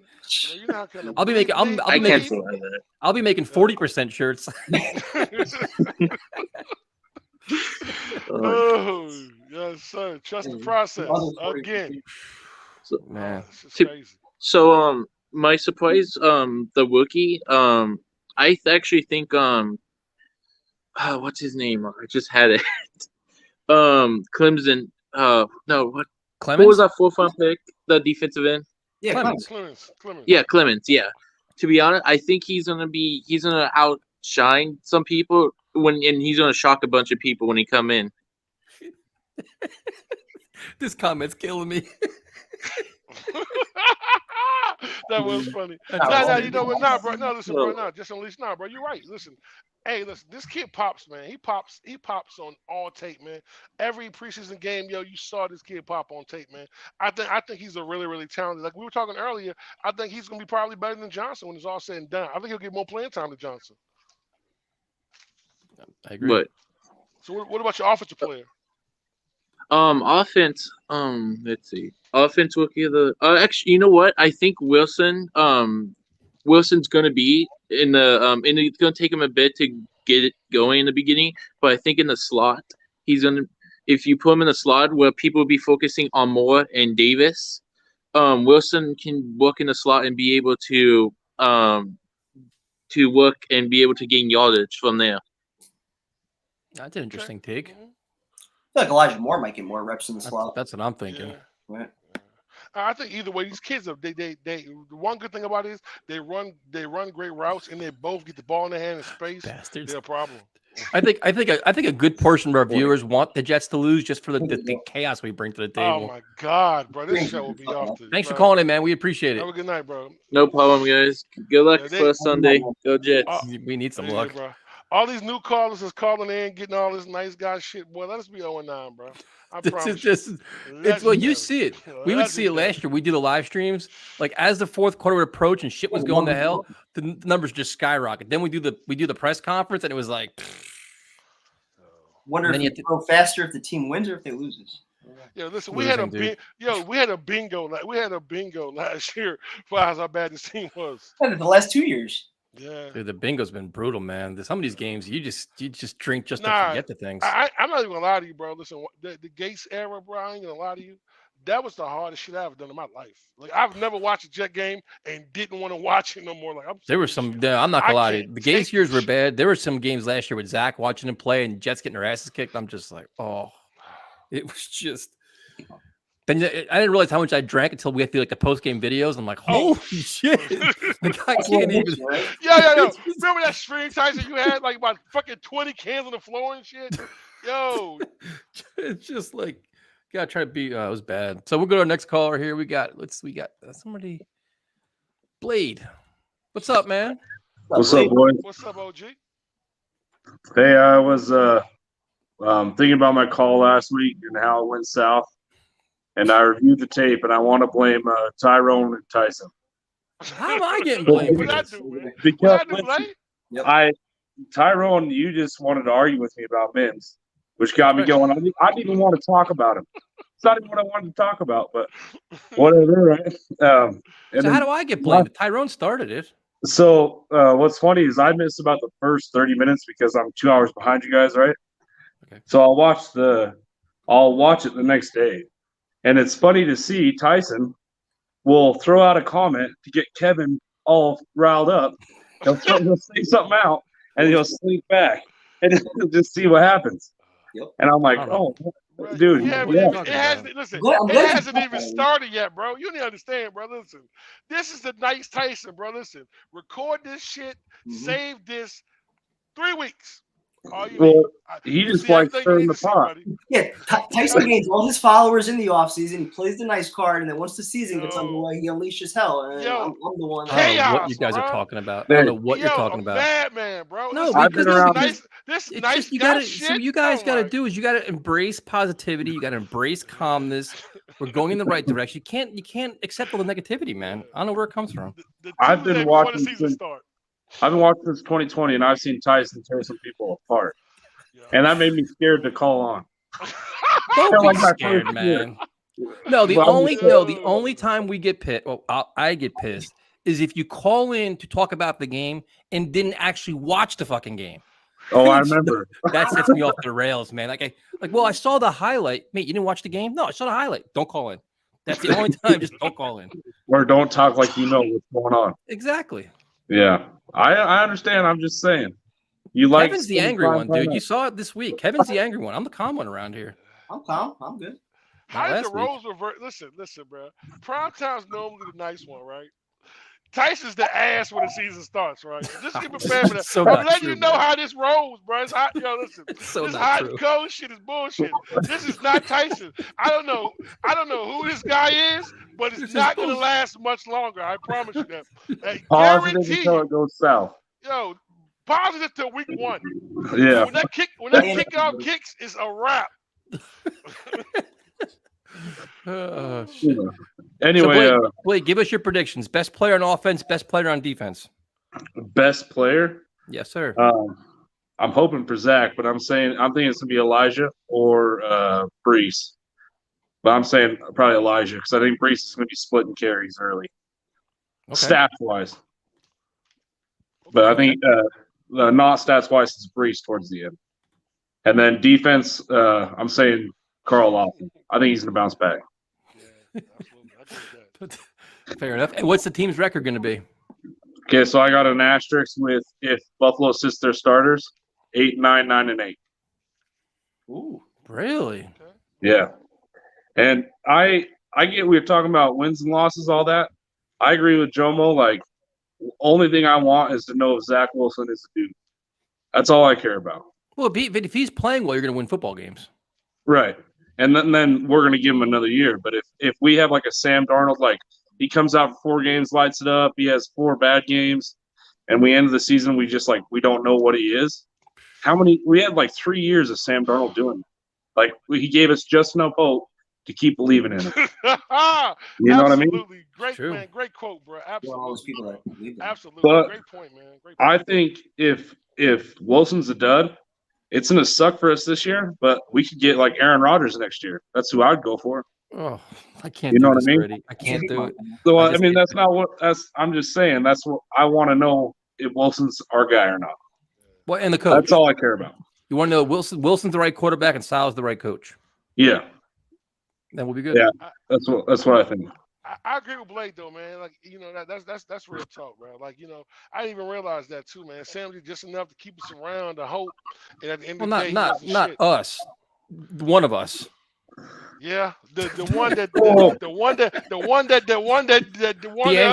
the almighty angry one up top. The one that wanted us to keep Sam and trade the pick to get draft picks.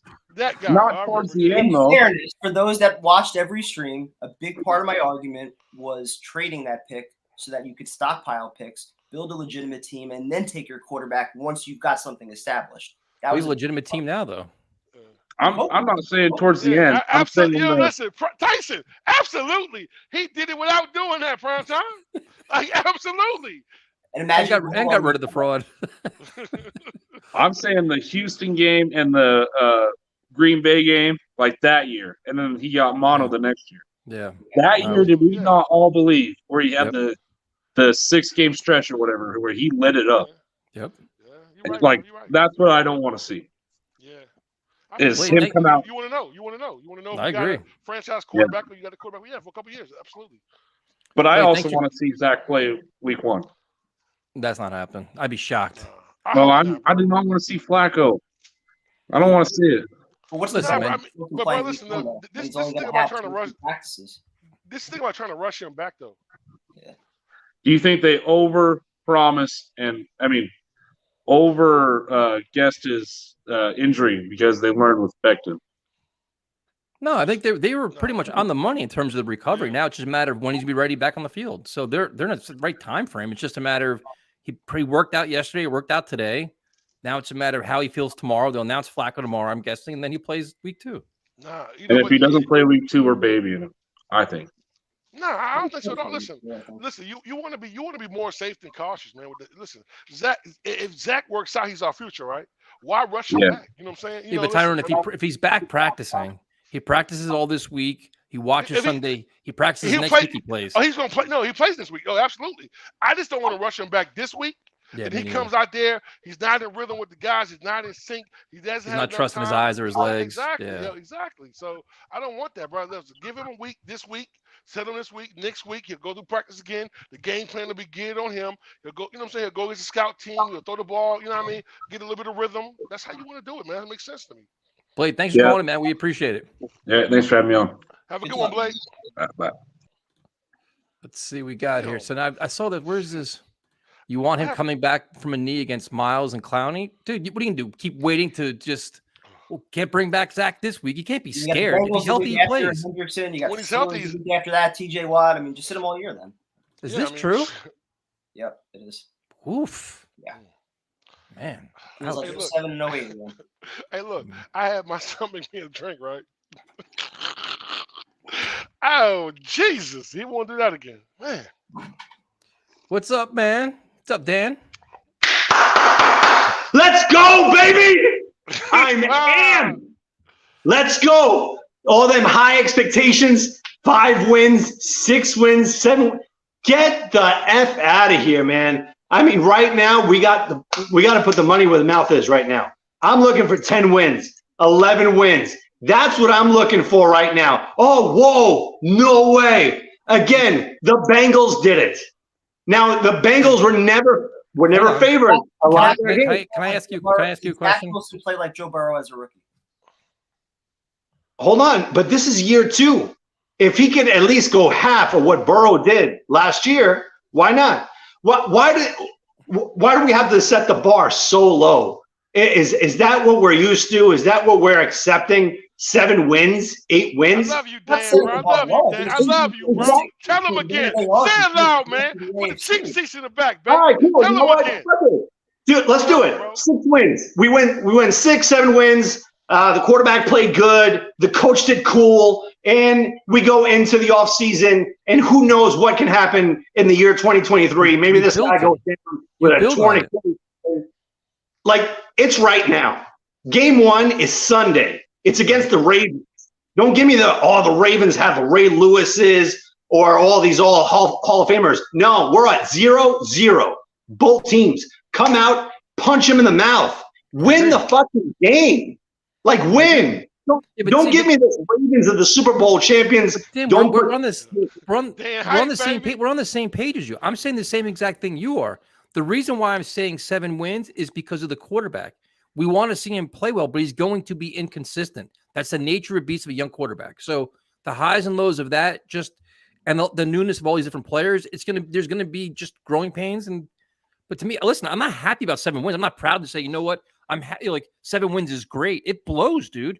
I'd much rather win 10 wins and go to playoffs. But we're just trying to be realistic, where it's like they're going to struggle a little bit of times. That's just. But realism, I get you, Tyson. I get you what you're saying. But realism is also that the team that you have around you, what Joe Douglas built this offseason, you have a solid defense. It's not like a mediocre defense. Yeah, but hold on, time out. All of these guys have never played together and proven it yet. So. But not even that. But just going. This defense hasn't shown us shit. Last year, you're going from we were a terrible team last year, which we were, to being a 10-win team this year. The defense was historically bad. They had to become just decent. The offense was nothing spectacular, especially the quarterback. So significant improvement is required on both sides of the football, man. But you're comparing apples and oranges. You're looking at last year's defense. This year's defense, you have a brand new roster on defense. You have a couple of players that are coming back, but you have contributors. Again, the coach is preaching. All right, I'm not a big Saleh fan, as one of the other callers said. he's like a car salesman. But now let's see what the in-game adjustments can do. And I'm hoping that the players can bring it up to the forefront and do it. And I think we have the players for that. I think we do have something special within that locker room. You know what I mean? Like, and I'm looking at it hey man, you owe me, Vinny, you owe me a shotgun because Mims is still on the team week 1. All right, when you're gonna be on next, you better have that fucking thing all over. Hey, Dan, listen, Dan, I love you, Dan. And you know what? I agree with you, bro. Listen, high expectations, bro. It's just time, yo. We want to see. Yeah, but high expectations meaning what? 10 wins, Tyrone? Or high expectations are just play better football? What I'm saying, listen, I understand where Dan is coming from. Listen, we just want to win. Listen, we want to win. I'm gonna drink the Kool-Aid.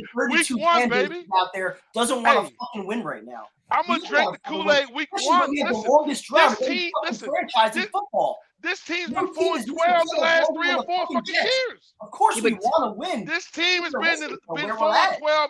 This team has been 4-12 the last couple of years, Joe. We had an influx of talent. So what does that? Doesn't mean anything. It doesn't mean shit. But Kevin's right though, dude. We all want to win. Every Jet fan wants to go to playoffs. Every Jet fan wants to win the AFC East. The fact of the matter is the defense has a lot to prove. The offense has a lot to prove. The coach does, and the quarterback does. Listen, we ain't beating Buffalo, bro. So let's be real. I ain't that crazy. I ain't that hype. I ain't been drinking that much. But it's just beat anybody. But the problem also is that we don't even talk about like teams like Jacksonville, Detroit, Chicago. They're looking at the New York Jets saying that's a fucking win for us. Exactly. They're looking at us the same way that we're looking at them. But prime time. Listen. And Dan, I'm gonna say something to you. Listen, it starts week 1. Listen, if we come out and punch the Ravens in the face, then we move forward. If we get punched in the mouth, we'll move forward. You know what I mean? Listen, it's week to week. So it's not far. It's not far-fetched to think that we come out of the gate 3-0. Honestly, all these people are like, "Oh, we're going to be 0-3, 0-4." Well, let's start 1-0 first, though. Listen, let's get through Baltimore because I'm not sleeping on Cleveland because the one thing about Cleveland, they got a great running game. Yo, listen, they're a physical ass team and they got a good ass defense. You can't jump ahead like that. So let's just be honest and just say, we get through Baltimore, boom. After that, boom, boom, boom, boom, stack them up, baby. Everything that you're saying is everything that I want to happen. Yep. It is my dream for this season to start off the way that you're describing it. Just based on what we've seen in training camp, do you really think that's realistic for the Jets to start out 3-0? Yes. Wilson already missing the last 3 weeks. Becton out for the year, shuffling the offensive line. Do you really think they're ready to compete with the AFC North? Yes. Right. That is correct. Yeah. I 100%. Right. And listen, you guys know me for a while. The closer this shit gets to Sunday, the more of the fandom comes out, and we're going 17-0. That's the kind of crazy shit goes on in here. And I bleed fucking green, baby. I love you, baby. Yes, Are you going to the game or no? I wish, man, but we have a family ritual every week 1, and we go nuts here with the girls and with my wife. We wear our jerseys, we go nuts. One of these days, when the kids are older, we're gonna start a new ritual to go to the week 1 games. But I'm definitely going to some games this year. But you guys got to tell me when you guys are going so I can, just. I'll be there every game. Hopefully. Yeah, but Tyson didn't go the last time, man, and we beat the freaking Titans. Hey, man. Dude, we were killing it in Flip Cup. Yeah, man, I want to see Steve beat Tyson one more time. It's never going to happen. Steve can't beat me in any sport. You name the sport, he's not beat me in it. Dan, have a good night, man. Have a good one, man. Let's go, Jets. Yes, sir. All right, all fired up. I love Dan, though, man. We'll go to Luca. What's up, man? What's going on, everybody? Happy Tuesday. I will be bringing the sausage straight from Brooklyn on Sunday. I will not disappoint. There you go. I'll probably go to Fayuko's sometime later this week. I'm kind of, I understand not everybody's going to buy into this. Hold on, Luke. I got a question for you. What is your level of confidence in primetime cooking the sausage? Listen, he cooked the sausage from La Bella pretty well, so I have high confidence. I have confidence. Okay. High confidence. Luke, we ask the important questions here. Exactly. So, I'm kind of disappointed that this home opener isn't sold out. I know everybody is not going to buy into the same type of optimism, but you know what? I'm sick and tired. I've witnessed this a lot, especially last year. I'm sick and tired of the opponent's team fan base taking over the stadium. It's just annoying. Terrible. See, Dude, but I can't even look at that and blame the fans because the Jets have done it to themselves. Of course. Out Thank you, all the MetLife. diehard fans. They had a 20,000 person waiting list about 15 years ago before MetLife. Like people were dying to get season tickets for so long, and they pushed not only the people that were waiting to get tickets, but the people that were actually in the building, 80,000 every week. They pushed all those people out. So now everybody out. back to a competitive state of football. A lot of people are like, prove it, show me first before I'm going to invest my money and waste another Sunday going to MetLife, sitting in 2 hours of traffic to get out of the stadium and show watch me them first, and then I'll come back. Yeah, because you're spending right now. They priced everybody out, and then when you do go and you spend all that money and you watch lousy football, you're like, what am I wasting my money on? Like there's no return in your investment. You spend, say $200-300 a person to go there, and you drive home in the prime time. You're sitting home in traffic, you're pissed off, and you're like, I just wasted an entire day and this money. They got to change things around a little bit. Thank God I'm just going on the train, hopping to the city, and then taking another train instead of driving. But that's probably like hell. Hopefully it's a win next week. But overall, how about this? You guys haven't thought about this here. You might have talked a bit in sports, but what is your game plan for the offense and the defense of the Ravens? Like, how are you attacking the defense of the Ravens? Why we haven't talked about it? We're previewing the season right now. All right. I understand. But I'll say this. How are you listen, the biggest weapon on the it's completely thrown off just now. On the Ravens is Mark We're not talking Andrews. Jets Ravens. We're talking about the entire season right now. All right, man. All right. So who's your best player in offense and your best player in defense? Elijah Moore, and for the defense, I'm gonna say Carl Lawson personally. Okay. And who's gonna be the best rookie? I'm gonna go Breece Hall. Okay. And then the team record. I'm going to say 8 or 9 wins. Listen, I love Dan coming on with the fire and passion saying 10, 11 wins, but at some point we have to channel our realism. We have to be a little realistic because listen, the Bengals had a terrific run last year, but not many teams can accomplish that. We've been sucking for so long. It's a step-by-step process, but I know we're all tired of it. Yeah, but the whole key of this, the whole Bengals comparison doesn't make any sense to me because there's not one point last year did Zach Wilson play anywhere near like Joe Burrow did. Definitely. Nowhere's near even close to that. Tons so to say the Jets can be if Zach did play like that, we're talking a lot differently this year. He wasn't. We were giving him credit for managing a game and throwing for 180 yards, right? Exactly. It wasn't like he was like a high flying 400-yard machine last year. Yeah, I also don't want the season where we win 7, 8, 9 games where Zach Wilson's playing poorly and the defense is carrying us. I want to get something out of the season. I want to win 8, 9 games, but I also want an answer on the head coach and the quarterback. That's all I want. And I don't want to be one of those teams where we're starting off 1-7 and we're ending on some run and we're like, okay, maybe we can buy into this run. Oh yeah, that's right. Next year it's not going to matter. That's my biggest fear too, especially with the drop in schedule. If they get a couple wins, the teams are banged up, whatever. We kind of gloss over how they played in the first half of the year. We get our hopes up, and then year 3, it's like the same shit. Yeah, of course. Like that meaningless Adam Gay shit they did. Exactly. I want that, bro. Listen, like you said, like the caller said a couple of calls back, bro. Listen, I want to know what Zach is by the end of the season. That's it. If we got to get another quarterback, we get another quarterback. But I want to know what this kid is and if he's going to be our franchise quarterback or not. That's the most important thing to me this season. So then, Luka, what are your thoughts on Saleh, man? Where do you want to see him improve this year? Time management, defense. Listen, I love the talk, but he's got to back it up. We got to come out all fired this week, because I said it in the chat. I'm not sure if you guys read my comment, but when was the last time there were teams that feared coming to MetLife Stadium or Giant Stadium? Or feared the Jets defense. Actually, feared the defense. That's the biggest question. When was the last time we were actually feared on a football field? You want to say 2009, 2010? I want to get back to that, man. Yep. I want to get back to that. I want to play punch in the mouth football. Well, right now the Jets have no identity right now. They have no identity in offense. They have no identity on defense, and they got to start establishing that week 1. They got to show us something, man. They have to. Absolutely, 100%. Absolutely. It's good talking to you, man. What's the score of the Yankees? Oh, the Yankees, they got rained out, right? Yeah, I'm watching the Met game. I'm trying to laugh right now. Listen, I'll be honest. I'm going to the Jeter game this Friday, where he's going to be they're going to put they're going to celebrate his Hall of Fame induction at Yankee Stadium. I'm honestly more pumped for the Jet game. You should be. Because it's home opener, my first home opener ever. Hopefully I go to more. I'll be chilling with you guys, bringing the sausage, the twisted tea.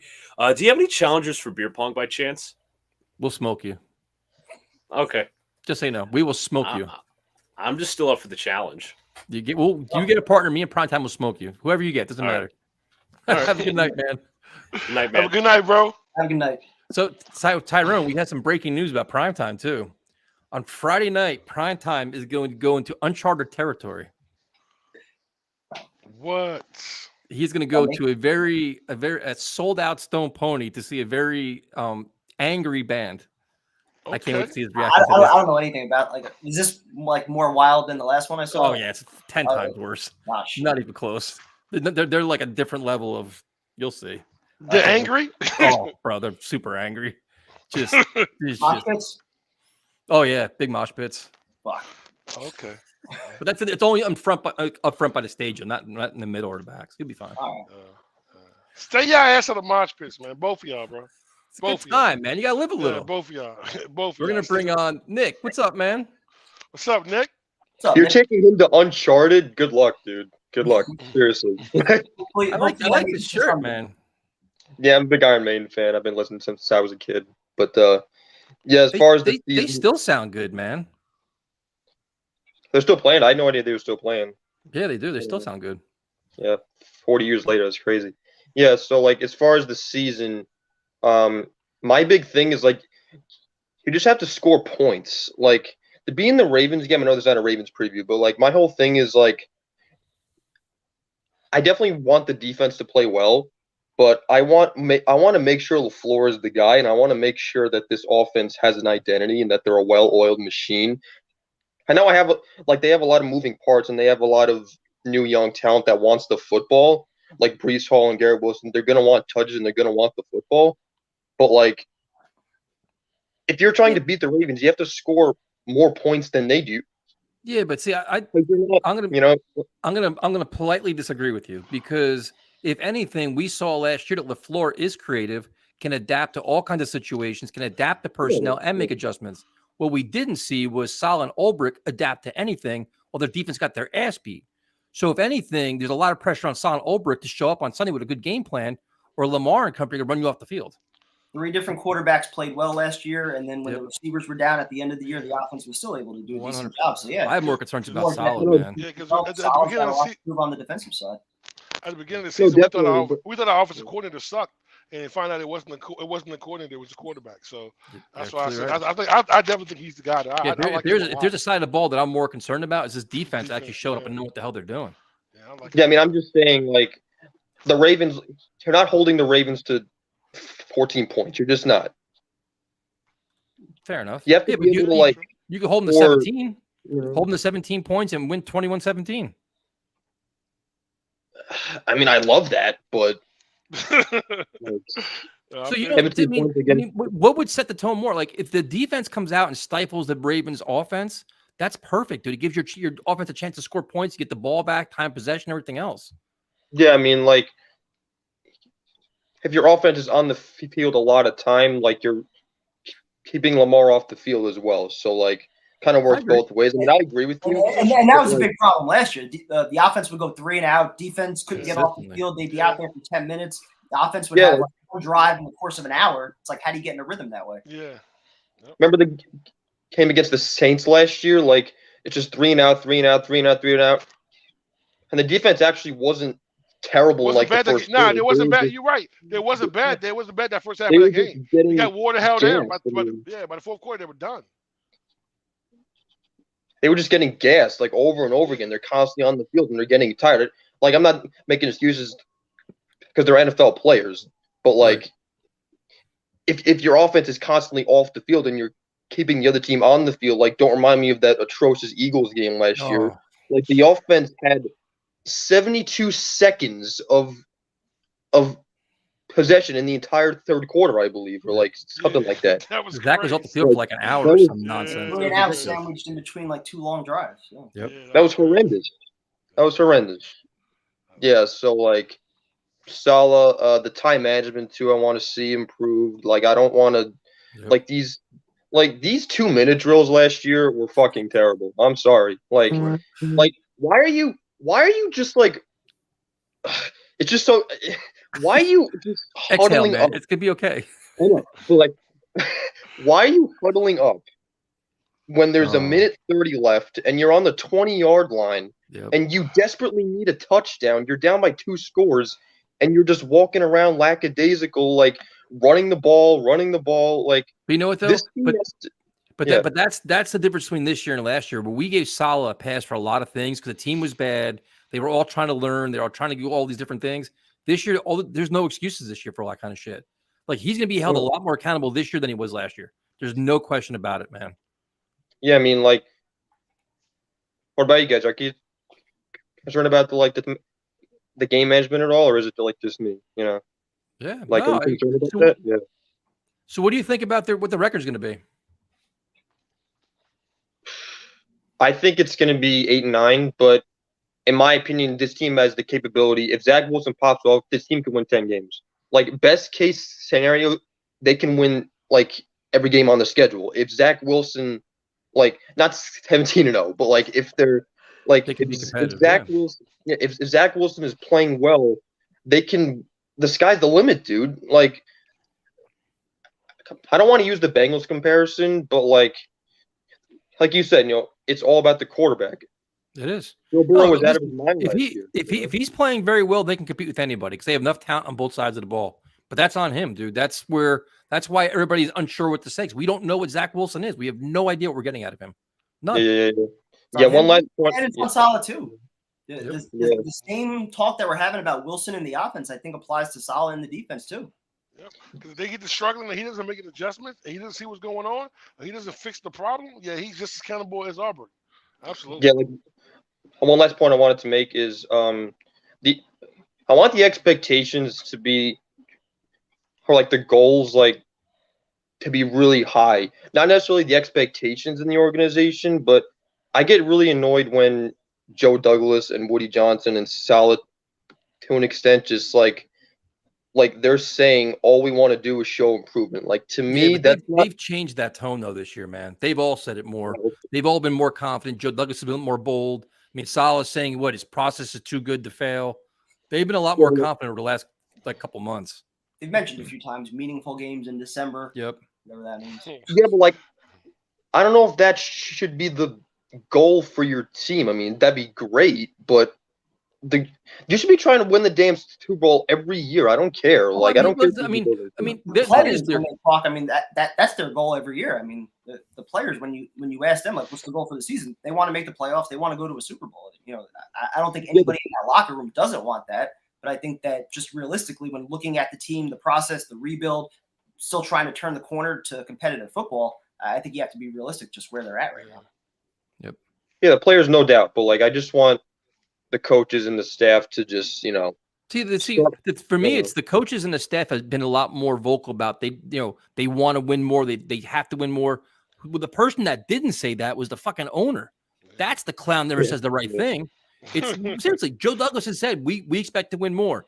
Salah, we expect to win more. You ask Woody Johnson, well, we're just going in the right direction. I don't want to put any mandates. I don't have any, go. What? Yeah, there's never a mandate. He never says the right thing. The owner, I mean, I just don't like him, but he never says the right thing. Let's play meaningful games in, like my man said, September. Let's start there because it seems like every September we find a way not to win. So let's try to fix that problem. Let's beat somebody in our division. Can we beat somebody in the AFC East? Absolutely, dude. Yo, can we beat somebody in the AFC East, please? Like Patriots, Patriots, New England? Win a home division game, please. Like, stop getting embarrassed at home by your divisional rivals. Listen, I don't even care if we win at home. Just beat one of them. Like, you know what I'm saying? I want to go to Foxborough and beat the shit out of the Patriots. I would enjoy that. You know what I mean? Yeah. So, it starts there. Yeah, I'll let you guys go. All right. Thanks for calling, man. We appreciate it. Have a good one, bro. No problem. Have a good one. Yeah. All right. We're cruising along here. We'll go to Blitz BK. Hey, what's up, guys? What's going on, First time, long time here. What's up? Nothing much. I met you guys at the game, at the green and white game. I was watching the game with you guys. That's right. Yeah, we had fun, right? You see next to Steve? Yeah. I was sitting next to Steve. I had my son with me. Lucky you, right? With Steve. He wasn't that bad. He was actually quite entertaining to watch the game with. How's everyone doing? Good. Are you going Sunday? You going to the game? Yeah, I'm gonna be there. I'm Awesome. What happened? Yeah, I'm gonna go to the tailgate. Where y'all gonna be at? J21? Yes, sir. I'll be there. I ain't gotta pay for any tickets, do I? No, dude, just show Okay, up. okay. All right, that's cool. That's what's up. So yeah, I think we're gonna have a good year this year. I think we're gonna be 9-8. Surprisingly, I think we're gonna start off 3-2. I don't necessarily think we're gonna beat Baltimore, but I don't see why we can't beat Cleveland. I think we can beat the Steelers, and I think we're gonna sweep Miami this year. I think they're gonna flame out this year. I don't think they're gonna be any good. Yeah, too much hype. Yep. Overhype. But yeah. I think so what do you think the strength of the team is going to be? Like, where do you have a lot of confidence in this team? Well, offensively, I think our running game is going to be awesome. Maybe not the first couple of weeks. I think our offensive line needs some time to gel. But last year, toward the last 8 games, we averaged 120 yards a game, rushing. So I don't see, and I think our offensive line will be better this year, eventually. And we have Breece Hall, who I think is going to be the best offensive offensive player for this team this year. Who do you think has more pressure this year, Zach Wilson or Rob Saleh? Wow, that's tough. I would say Saleh, because if that defense, that cover 3 press shit that he does, if that shit don't work, and we getting ran over like the Colts did, then I don't see Saleh really being here next year. Not if we're ranked 32 again of defensive coach. Come on, that's I couldn't think of it. Does it bother you? He should be able to coach up this defense. I think they could accept gradual progress from Wilson, but with all that they've invested in the defense, exactly. The 4th overall pick in Sauce. We put DJ Reed. We have Bryce Hall is the third cornerback. We got Quan, we got CJ. Just the defensive line alone, we had to cut good players. Like, I don't see why. The only little hole that I see is at free safety. Yes, sir. But I think that could be a big hole. It could be. Who's our slot corner? Our backup. If Carter gets hurt, who's our backup? Nobody. I think there's Tony Adams. Tony Adams. But see, though, listen, I thought they were going to maybe try to use Tony Adams. See, there you go. Smart move. Well, listen, I'll ask you a question, though. Actually, hold on. It took Tyrone about 2 minutes to realize, you know what? Good answer. Yo, listen, I want to say this, though. If Jordan gets hurt, right, I'd rather have Adams than Davis. We have parts. We have parts in the practice squad. Well, he's on a practice squad, though. I'm talking about for the game, though. Like, you know what I'm saying? Davis, I do not want to see him ever touch the field, bro. I don't know why they necessarily kept Davis, but I think if they would have cut Davis, someone would have picked him up. Who cares? Right, but I think if they kept Davis and cut Parks, I don't think they necessarily thought anyone was going to pick him up. So they were going to keep both of them if they cut Parks. If you cut him for a reason, because he sucks. Like, why are you keeping him? Like, I don't understand. Like, I don't like. Listen, he's a great athlete. He can do all these fun things. There's 2 things he can't do: cover and tackle. Yep. Other than that, he's a great guy. He can do backflips. Good for him. Bro. Worst angles ever. I don't understand. And I'm telling you, like, their stubbornness in certain things is having me crazy. I don't understand. Don't even get me into that Ty Johnson stuff, because I think they honestly, if they were gonna keep, I don't think they should have kept Johnson. They should have kept Tevin Coleman if they wanted a veteran. Absolutely, I've been saying that. Like, I understand. Ty Johnson was the 6th best running back in training camp. That even Definitely. P-Ron played well. He can't catch. He can't block. He's decent with the ball if he can catch it. Bro, so they kept Bam today, but listen, I know why they kept Bam. They didn't want Bam out there early. They cut him late while the teams couldn't make but that they move. cut him today. They cut him yesterday. He's back in the practice squad. Well, he belonged there. But listen, you should have kept fucking Kobe. You should not have kept Johnson. That is that's a mistake, bro. He sucks. I agree. Yeah. What value does he bring? Nothing. There's certain moves they made that you can question. Maybe he plays special teams. I don't know. I mean, you're looking for a veteran in the backfield that can be good in blitz pickup. You're like your mentor for young guys like that. Exactly. Tevin Coleman's that guy, and Tevin Coleman's still ran the ball well. He ran. Exactly. He runs hard. Great. Yes. Yeah. Thank you. Absolutely, he runs hard, bro. It is a little bit surprising though that nobody's picked him up yet. Like, are we just overvaluing him as Jet fans who've seen him? If somebody cuts Ty Johnson, is he getting picked up? Probably not. Exactly. I'm just wondering if maybe they're just planning on bringing him back after week 1, not guaranteeing his full That contract. could be, I guess. But he was $1 million anyway. It's like, yo, he didn't have no major contract. He signed for $1 million, bro. Like, that's crazy. Yo, listen, when we look at that straight value, I would definitely take Coleman over Johnson any day of the week. I'm sorry. I didn't understand that move at all. Yep. And he was on special teams. Yeah. You know what I mean? So, it's crazy. Cool. Well, thanks for calling in, man. We'll see you on Sunday. What time you getting there? I'll probably be there around 11. What? 10:30. That's too late. My bad. What? My bad. What time should I be there? Are you sure you're not a Giants fan? It's open at 8 o'clock. That's when we 8 o'clock? You're going to get there at 11 o'clock for 1 o'clock? All right, I'll be there at 9 o'clock. I'll be there at 9 o'clock. You try to get there at 11 o'clock. We'll talk to you now later, trying man. to find a parking space. And then What the hell? not worth it.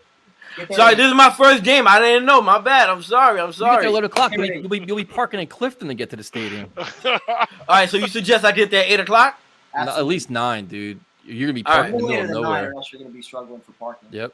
All right, cool. Thank you, guys. Have a good Have a night, good man. one, bro. Have a good one, bro. Later. Have a good night, guys. Cool. Have a good night. Man, get there at 11 o'clock, 11:30. What are we doing? Giant fan time. Woof.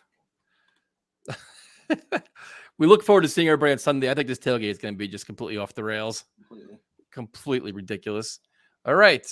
We will go to the positive, happy, jovial, confident, overconfident Ephraim. 10-7. 10-7. Mark it down. 5-1 in the division. Mark it down. That's right. What? Call it shots, That's right. baby. There you go. Coming out the gate swinging, baby. Okay. Were you smoking with Jomo tonight? No, not one bit. Not one bit. Okay, you guys are too What? worried about what you read in the in PFT. They got Patriots, Pittsburgh, and the Dolphins ahead of the Broncos. Are you kidding me? It's ridiculous. Did you say hi to your friend? Hey, boss, how you doing?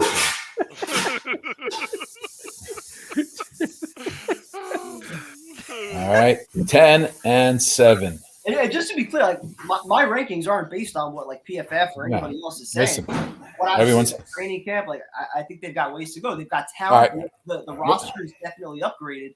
I just Yeah. don't think it's. But gonna what be do we have this year that we right didn't have last year besides players? We got veteran presence. We didn't have any of that. We got winners on this team in the offensive line, in the backfield. I mean, you know who's going to make a big difference on this team is that Quan Alexander. Yeah, I agree. All right, Oh, he's Ham's going to playing make a good. big difference. Okay, and if we He's put the playing pressure good. like we can on offenses, watch how the secondary starts flying around and starts playing a lot better. I'm very confident in this team. Woof. I like that. Okay. Yes, sir. Coming out the All gate. right. What's the biggest concern, then? 10-7, baby. Well, biggest concern is just staying healthy. As The always. quarterback. The quarterback, listen, it's just he's got to get his head straight because if he plays like he played the last 5 games and follows what the OC tells him what to do, he'll be good. Okay, he can't be a cowboy on the field. I think he's got to be better than what he was the last 5 games. All right, listen, let him start like he played the last 5 games and work it up. He build his confidence up. But he did it with Berrios. End the story. Now he's got some talent. Okay, a lot of talent. Yes, sir. Absolutely. He has guys that can continue the drive, getting that first down. Okay, that's why I think Conklin is going to be a big key for them, because everyone's going to probably key on the wide receivers, because the more can break for a home run at any given time, even Wilson Davis, and Davis is playing well. He's on a mission. Okay. So, but 10-7. Wow. why? Tell me why. Enough with these what-if bullshit. Well, Woof. Okay. Are we saying this- Let's say, maybe put it this way: what if we stay healthy? see, but like, What if we start making plays? Still comes down to the quarterback. They can stay healthy. It Okay. comes down What to the happens if our quarterback plays well? That's 10 great then. 10 Okay, wins then. is predicated on a lot of ifs. Like that's the thing. Hey, there's a lot of ifs on every team. Okay. But a lot of those teams have done it though. They're more. What if established. Trubisky doesn't play like he plays? Okay, we're basing it on past history, but we've noticed that when teams lose their franchise quarterback, all of a sudden the team drops tremendously. Okay, Patriots replaced Brady. I mean, and they got destroyed in the first day. They didn't even show up in that game. I'm just saying they won 10 games. Okay. Last year. Okay, they won it, and who remembers that? You? Yep. Okay. Primetime was on it. Coming out tonight, baby. Well, and that, coming out tonight, talking that smoke exactly. tonight, baby. And then you go into a concert. You go into an angry concert. You should just blend right in. I tell you that. I was thinking about that. He has the negative energy already. That's it. He should be right up front. Right up front to me. Be realistic right now. You know, I want the same thing that then want it. Then want it. Then want it. I've then want it every year. Then keep it that way. Don't have every home opener. Don't worry about what happened in the past. Worry about now. We're a totally different team. We have talent. We have depth. We have.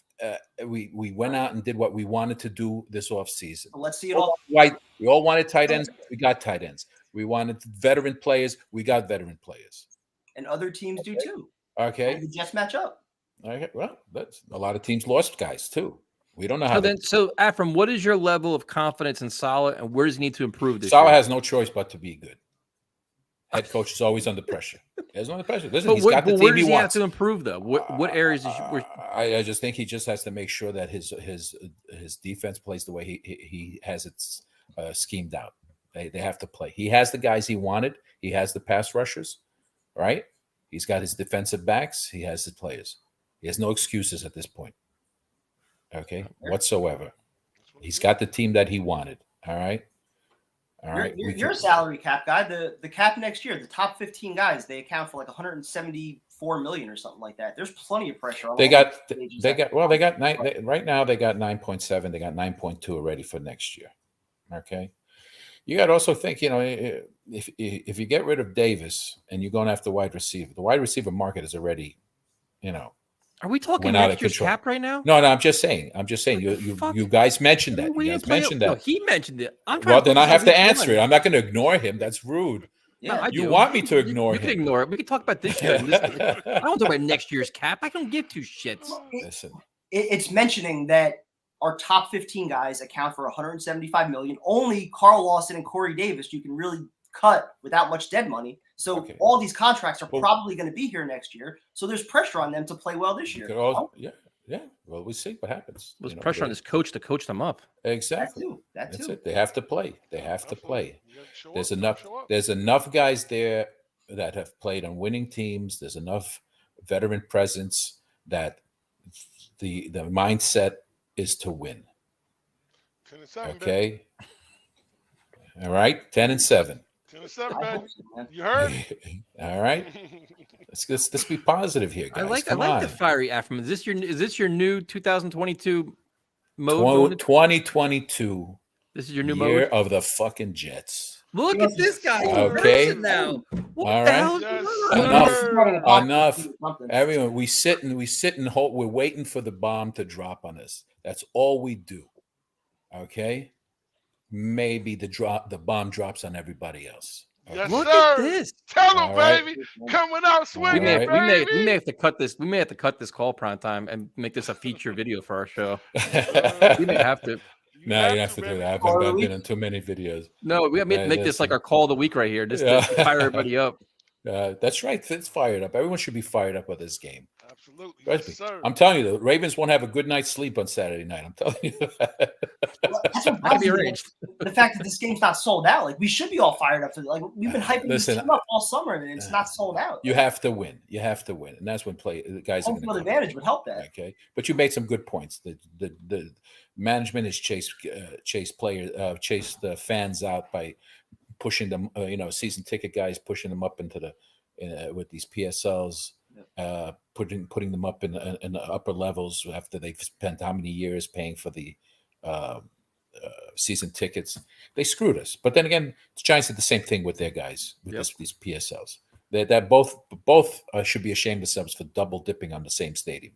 That's another thing. Okay, so but that's a different story in itself. I'm not worried about that. Listen, I'm worried about my team winning. Okay. And I'm looking forward. I got to be positive. I'm not going to be worried about, oh, this guy's going to do this. My thing is you take out the quarterback, whatever it takes. All right. I want that cart to come out and taking Jackson off the field. Whoa. Okay. That's how I play the game. That's how I play the game. Man, that's okay. a whole other app from tonight. I want to see Clemens popping somebody. He took out Tyrod Taylor. He's going to take out Lamar Jackson. We're going to be quarterback killers. Okay. There you go. All right. Enough with this. Ephraim, thank you for calling in and bringing all of the emotion and passion. You are now our caller of the week.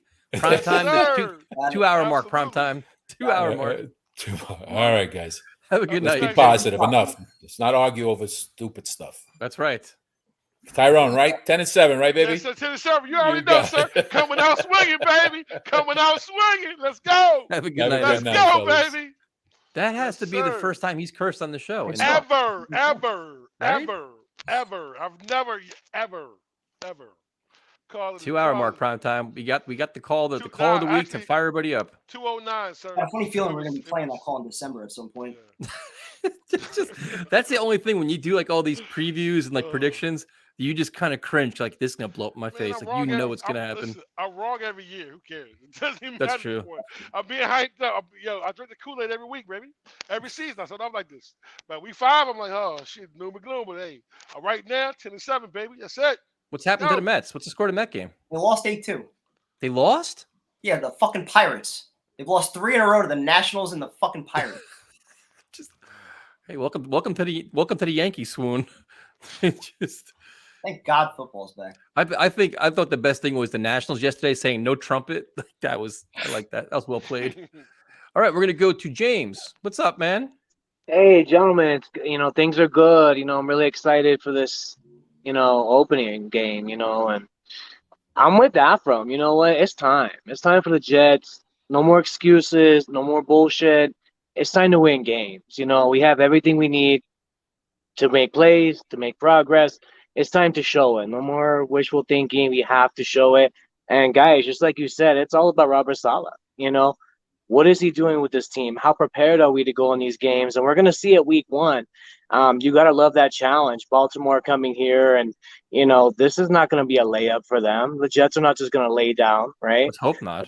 So we need to go and make the plays we need to make. And Lamar Jackson, he's great, but he's not invincible. I think we can scheme a way to slow him down. And it's time for this offense to score points. No more excuses, whether it's Flacco. I doubt it's going to be Zach Wilson. It's time for Flacco to, show himself a little bit in this offensive system to really show themselves. It's up to the coaches, and there's just too much damn talent on this team. All these losses and excuses, and it'll be a failure this year, right? If you're talking about I agree. 5-6 wins, that's a failure in my book. It's a complete miserable failure. We need to make the steps necessary, and it's got to happen this year. It's got to happen. Now's the time. It's now or never. I completely agree. When we were doing our free agency recap and draft recap, we said, you know what, you can make an argument the Jets upgraded at many positions, dude. A lot of them were significant. Well, there's like legitimate playmakers there now. So it's like now you got to coach them up and you got to maximize their potential, and that's where you're at right now. Like you could say there could be a chance of a slow start. Maybe the first week or two potentially, but every team's dealing with that. But after that, there's really no excuses, man. Like there's not. Like you shouldn't be getting blown out or starting off slow, or it's just we have too many areas that we repaired with quality players. You know what I'm saying? It's not like we're putting a Band-Aid on it. We don't have a fifth receiver that no one else are starting for us. We got quality players in every position. We are still lacking in a few areas, but listen, man, we haven't have a tight end on this team in 10 years. And now we got 3 of them. And now we have 3 of them. Hey, absolutely. Actually, 4 when we count Kaiser. You know what I'm saying? If you count Kaiser, I mean, I definitely feel you. It's time, man. It's time. It's time. No more excuses. No more nonsense. We got the players we need to do it. It's time to do it. So what's your record prediction for the team this year? I'm gonna say 9 wins. That's got to be the expectation. It has to be. I mean, it just has to be. If we're playing to lose, we generally lose, right? I want to play to win. I want to be risky. I want to be aggressive. Yeah. Whether it's on offense, defense, 9 wins. it's tough. It's going to be hard. Nobody's But saying see, it's going to be easy. But you know what? And you made a good point right there, and that's something that is on solid now. Where the ball's on the 40-yard line. Are you going to punt it or are you going to go for it? Like shit like that. Are you going to be aggressive and be conservative? Like that was the one thing with Todd Bowles when push came to shove. His nature was conservative. That's what he was. And a lot of times it bit him in the ass, and he lost games because of that. How is Saleh going to handle that? Because you have this young team. You can't go around all gas, no break, and be punting the fucking ball down 4 minutes on the 40-yard line. Shit like that. Like he's got to earn. Speak it into existence, right? If you're going to preach all that stuff and all those quotes, I mean, you got to coach and do it the same way. Put up or shut up. Absolutely. Exactly. You know what? Moral of the day, it's time. And, speaking of home openers, what is your guys' favorite Jet home opener that you've ever seen? The first one at Rex Ryan, man. That place was loud. I still have the little football that they sent us after that. That place was. I didn't have a voice for like 3 days from that game, man. But James, thanks for calling in, man. We appreciate it. Yeah, no problem. You guys have a good one. You too, man. Jets. Interesting question. What position is the deepest? D-line. D-line, definitely by far. Tight end's pretty deep too, though. Tight end as well, but D-line, definitely D-line, though. Yeah. Are you surprised? I'm glad James brought that up. Are you surprised the Jets haven't done more to try to get the fans hyped up for this game? Like having Saleh leave a voicemail for the season ticket holder, do something. Yeah. It's only Tuesday, man. They'll probably do that Thursday when ticket sales are still like shit. I hope so. I still remember when fucking Rex Ryan's on my phone saying, show up early, get fucking loud. We went into that building with a purpose for that home opener. I'm sure by Thursday, players will be tweeting out stuff, and the Jets will have their little campaign starting soon. Don't worry. All right, let's see what we got here. Cornerback room.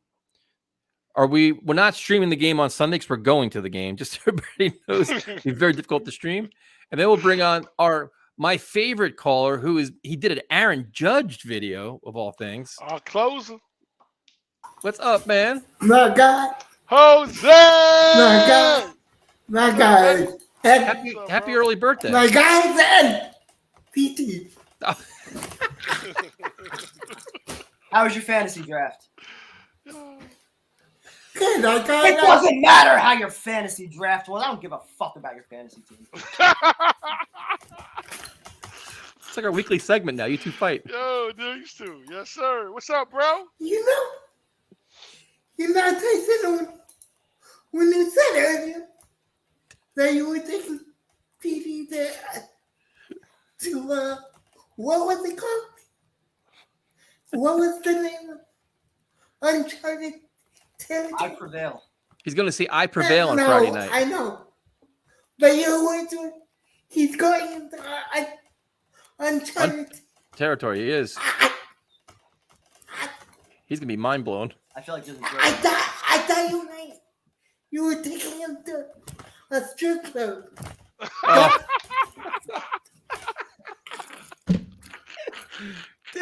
actually don't go to I've been to 2 strip clubs my whole life. I don't know what to do. Dude, what? What? You've only been to 2 strip clubs? Do what? Yeah, that's not You've really. been to 2 strip clubs in your entire life? I won't actually go to a club, talk to a girl, and bring her up. What? I don't know. We definitely got. I don't want the same woman that. I'll leave it at that. I mean, she's nice. She doesn't mean she likes you. For a night out, that's fine. But you've only been to 2 strip bars in your entire life. To go to a club, talk to some girl. I've been to 5 or 6 in one night. I'm not going to a strip club trying to have a conversation with a girl. Make it rain, baby. Sit down, me, boo, boo, club. That's why you trying to get to know her. I don't want to know her. I don't want to know for relationships. You're going for a good time. So what do you do after this? I don't give 2 fucks. I'd rather a good time. That's not all over. Coming home with me, baby. You want to come home? You in there trying to get the right? You trying to get a wife in the strip club? Yeah.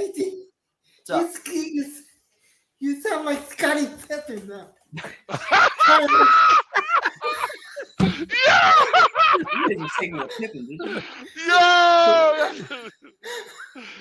He's roasting you tonight. Yo, that was low, Brown Child. That one hurt. That was an uppercut.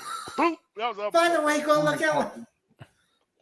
go look at my last YouTube video. I go in on Scotty Pippen. I can imagine. I heard Michael Jordan's son's going in on Scottie Pippen's wife. I heard That's that. crazy. Going That's all- what I all talked the way about. in. All the way in. Hey, legend. Yeah. Where are we going with this? You started this shit. Yeah, it's all you. man. I know he was. I know he said back like, "Yo, why the fuck did I marry her?"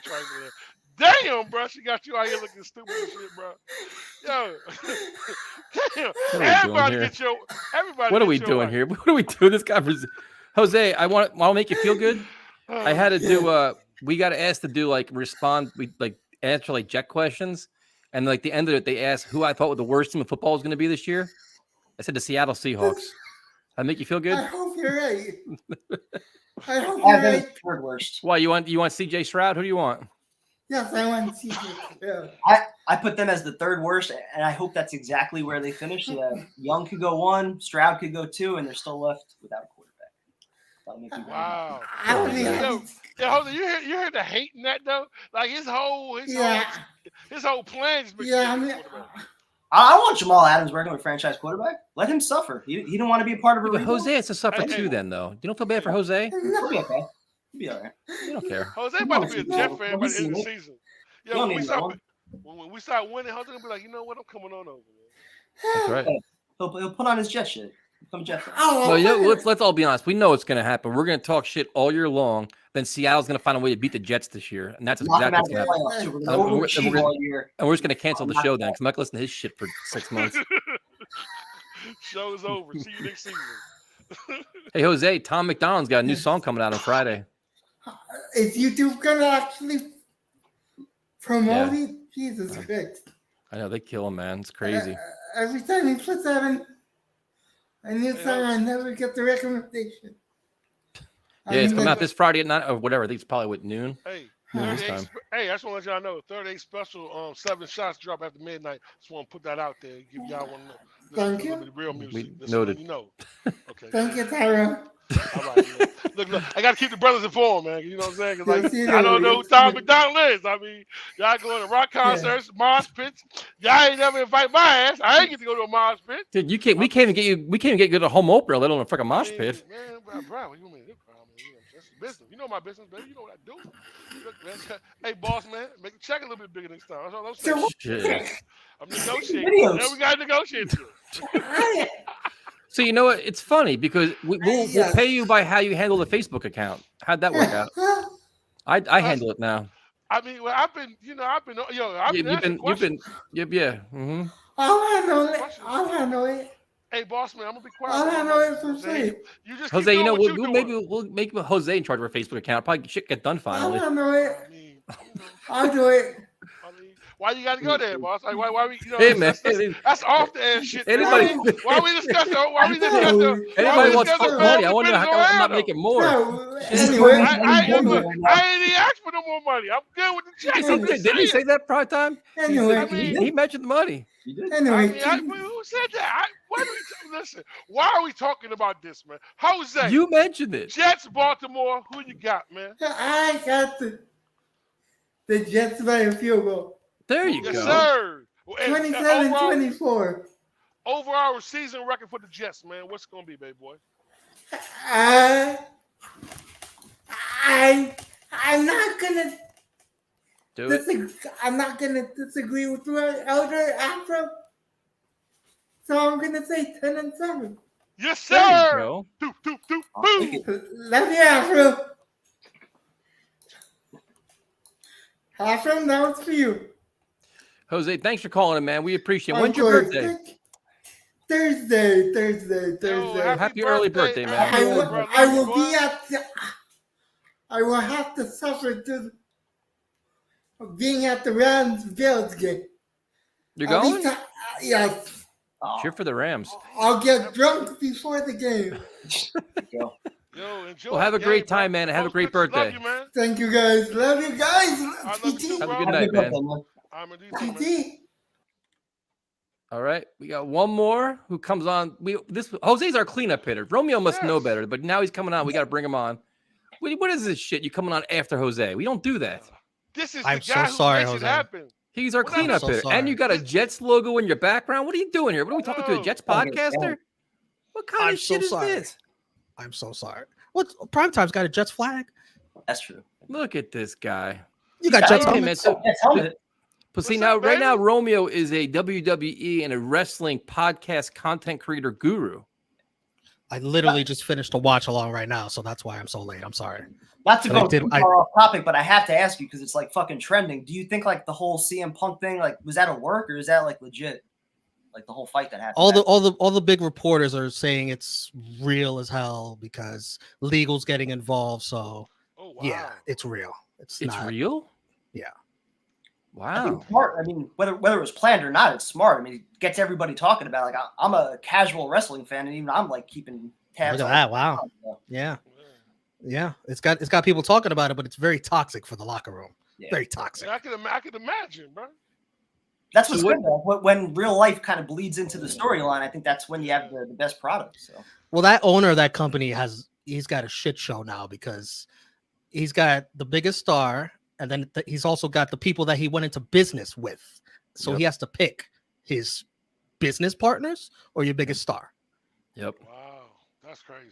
Yeah, that's crazy. It's crazy for sure. Even I know about this shit, and I don't even know nothing about wrestling. CM Punk is loved, bro. They love him, bro. It's interesting to hear from like you guys, like, because if you're like a casual fan and you're getting note of this, like that's interesting to hear for me, who's a diehard fan. So now, speaking of things that are more important, what are your thoughts on the Jets? No, but now I want to know is how do you enjoy being a content creator, man? Because now you're in the heat of all this shit. Oh, I love it. I love it. We're having fun. How I feel about the Jets? I'm worried. I am worried that did primetime run off on you? they are gonna throw Zach Wilson out there. If they see he's anything like they're gonna throw him out there Sunday. And This I wouldn't Sunday, do you that. think? I think so. I don't think so. I saw that report earlier. I didn't like Yeah. it. I didn't like it. Yeah, I see the same thing. I know what you're saying, bro. I think they will too, but I hope they don't, bro. I think some. When have they ever been conservative about rushing back people? Like when? But that was usually when ownership had a lot more power. I think they put it in the hands of Joe Douglas and Saleh. I think they're kind of letting them run the ship here. So, but I saw what they did with Mekhi Becton at training camp, where he was clearly hurting. Nobody paid attention, and he fair. just got even more hurt. That's fair. Valid point. And many guys got hurt last in Gase's rookie year. They were hurt and put back out there like Becton forget and it. Darnold and That everybody was else. a clown show. They didn't know what they were doing. Lawsuits, I think, Gase. What Assembly and Assembly, the Paul. kicker. Yeah. And So also real- Becton again. Yep. He got hurt there too. Yep, absolutely. So you're thinking Zach plays Sunday, which I think would be a complete mistake. What are your thoughts on the season? How do you think the offense is going to be overall? The offense is what I'm most excited for. I really am. I think Elijah Moore is going to be a stud. I think we saw flashes of that last year. I think Garrett Wilson, we're going to have fun seeing Garrett Wilson. And I think those like two keys, like those two wide receivers, those two young wide receivers, if we feel good about that going forward after this year, like we're going to feel good. Well, you We're got the gonna running feel backs too. You got Brees Hall, Michael Yeah, Carter. yeah. Too. Like, Yeah, I was gonna get to that too. Like I'm still big on Michael Carter. I'm not sure about Brees Hall. I'll have to wait and see on that. But like just in like fantasy drafts, I see like Brees Hall's like he's like the running back that's getting taken first. But I still believe in Michael Carter. Like I saw First? enough flashes from. Yeah, I can't believe it. Like a Jets. No. I mean like. ahead of I Michael mean like Carter. before Michael Carter. Oh yeah. I mean he's a pretty popular pick as far as getting running backs. It's like, and I'm like, when has a Jets running back ever been so highly valued in fantasy football? Yeah, but I mean, if you not if since you wa- Le'Veon Bell, we know what happened with that. So. Yeah, but I mean, if you watch how he played though, he's explosive, he's elusive, he's a patient running back too. He brings a lot to the table, man. It's hard to not be excited about that. I hope so.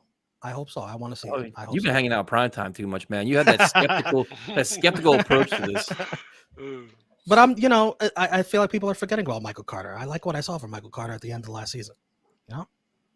Dude, I listen. I like both of them. I like. I don't think anybody went into the offseason saying like running back's a major need or a legitimate hole. I think we were all surprised when they took Hall as high as they did. But it wasn't mad when they took him though, because like I said, he's the best running back in the draft. So I'm definitely happy with it. I like Michael Carter a lot myself. Quite a few rookie running backs out there right now making plays too. So Hall's not the only one. True. You know what else I'm excited about? Go ahead. Carl Lawson. Yep. We've been waiting a year. 2 years. Oh yeah, you could say even longer. Yeah. Yes, sir. I'm excited to see him just wreck shit. Which rookie you think had the biggest impact this year? Ahmad Gardner. I'm calling him Ahmad because he has to earn, You're like he has to earn sauce. sauce, man. You gotta earn the He sauce. has to earn it. Yeah. Let's see him be what he's advertised. I think let's keep track of that What streak. made you of, so cynical, how many man? games? God damn. This is like the whole fan base is excited. We're fired up, and you're coming with this doom and gloom, skeptical shit. What happened to you, man? Because doing these season in review videos where everything just falls apart, I know what happens. I know what's coming. See, you're trying to avoid being a part of a clip that says, "Oh, look at this guy. He was all positive." Yeah. And by Come the way, on, guys, man. I know people are asking in the chat, "Where's the season in review video?"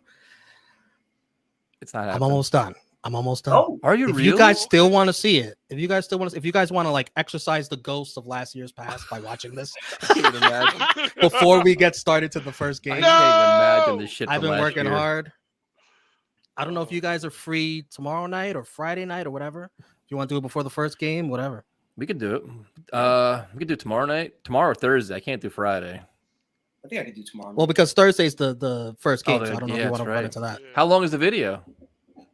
I'm still working on it. I'm on like week 10 Oh, of God. 18.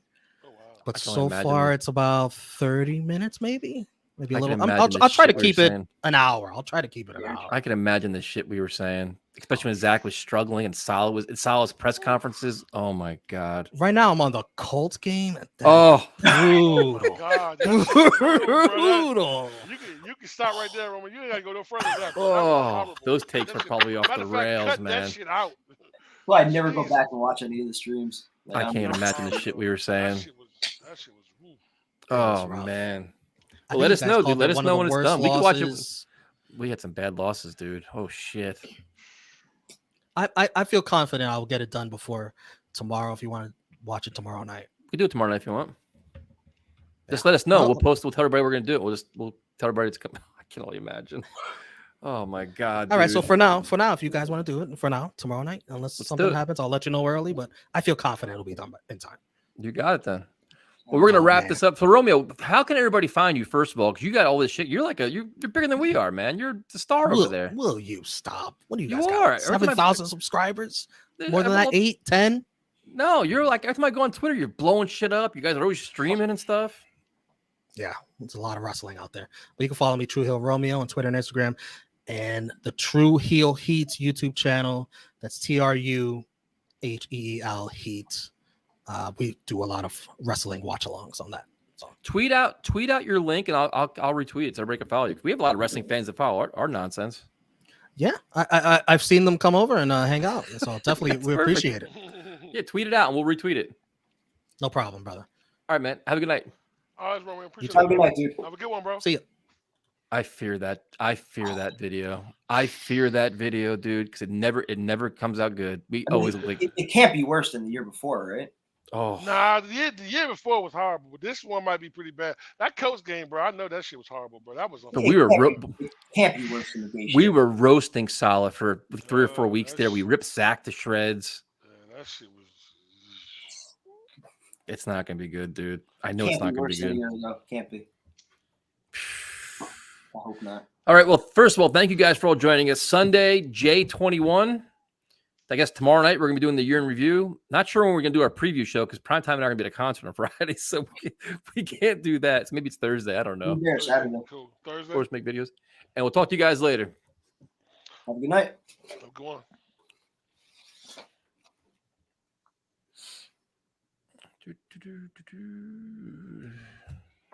End. Why does it take so long?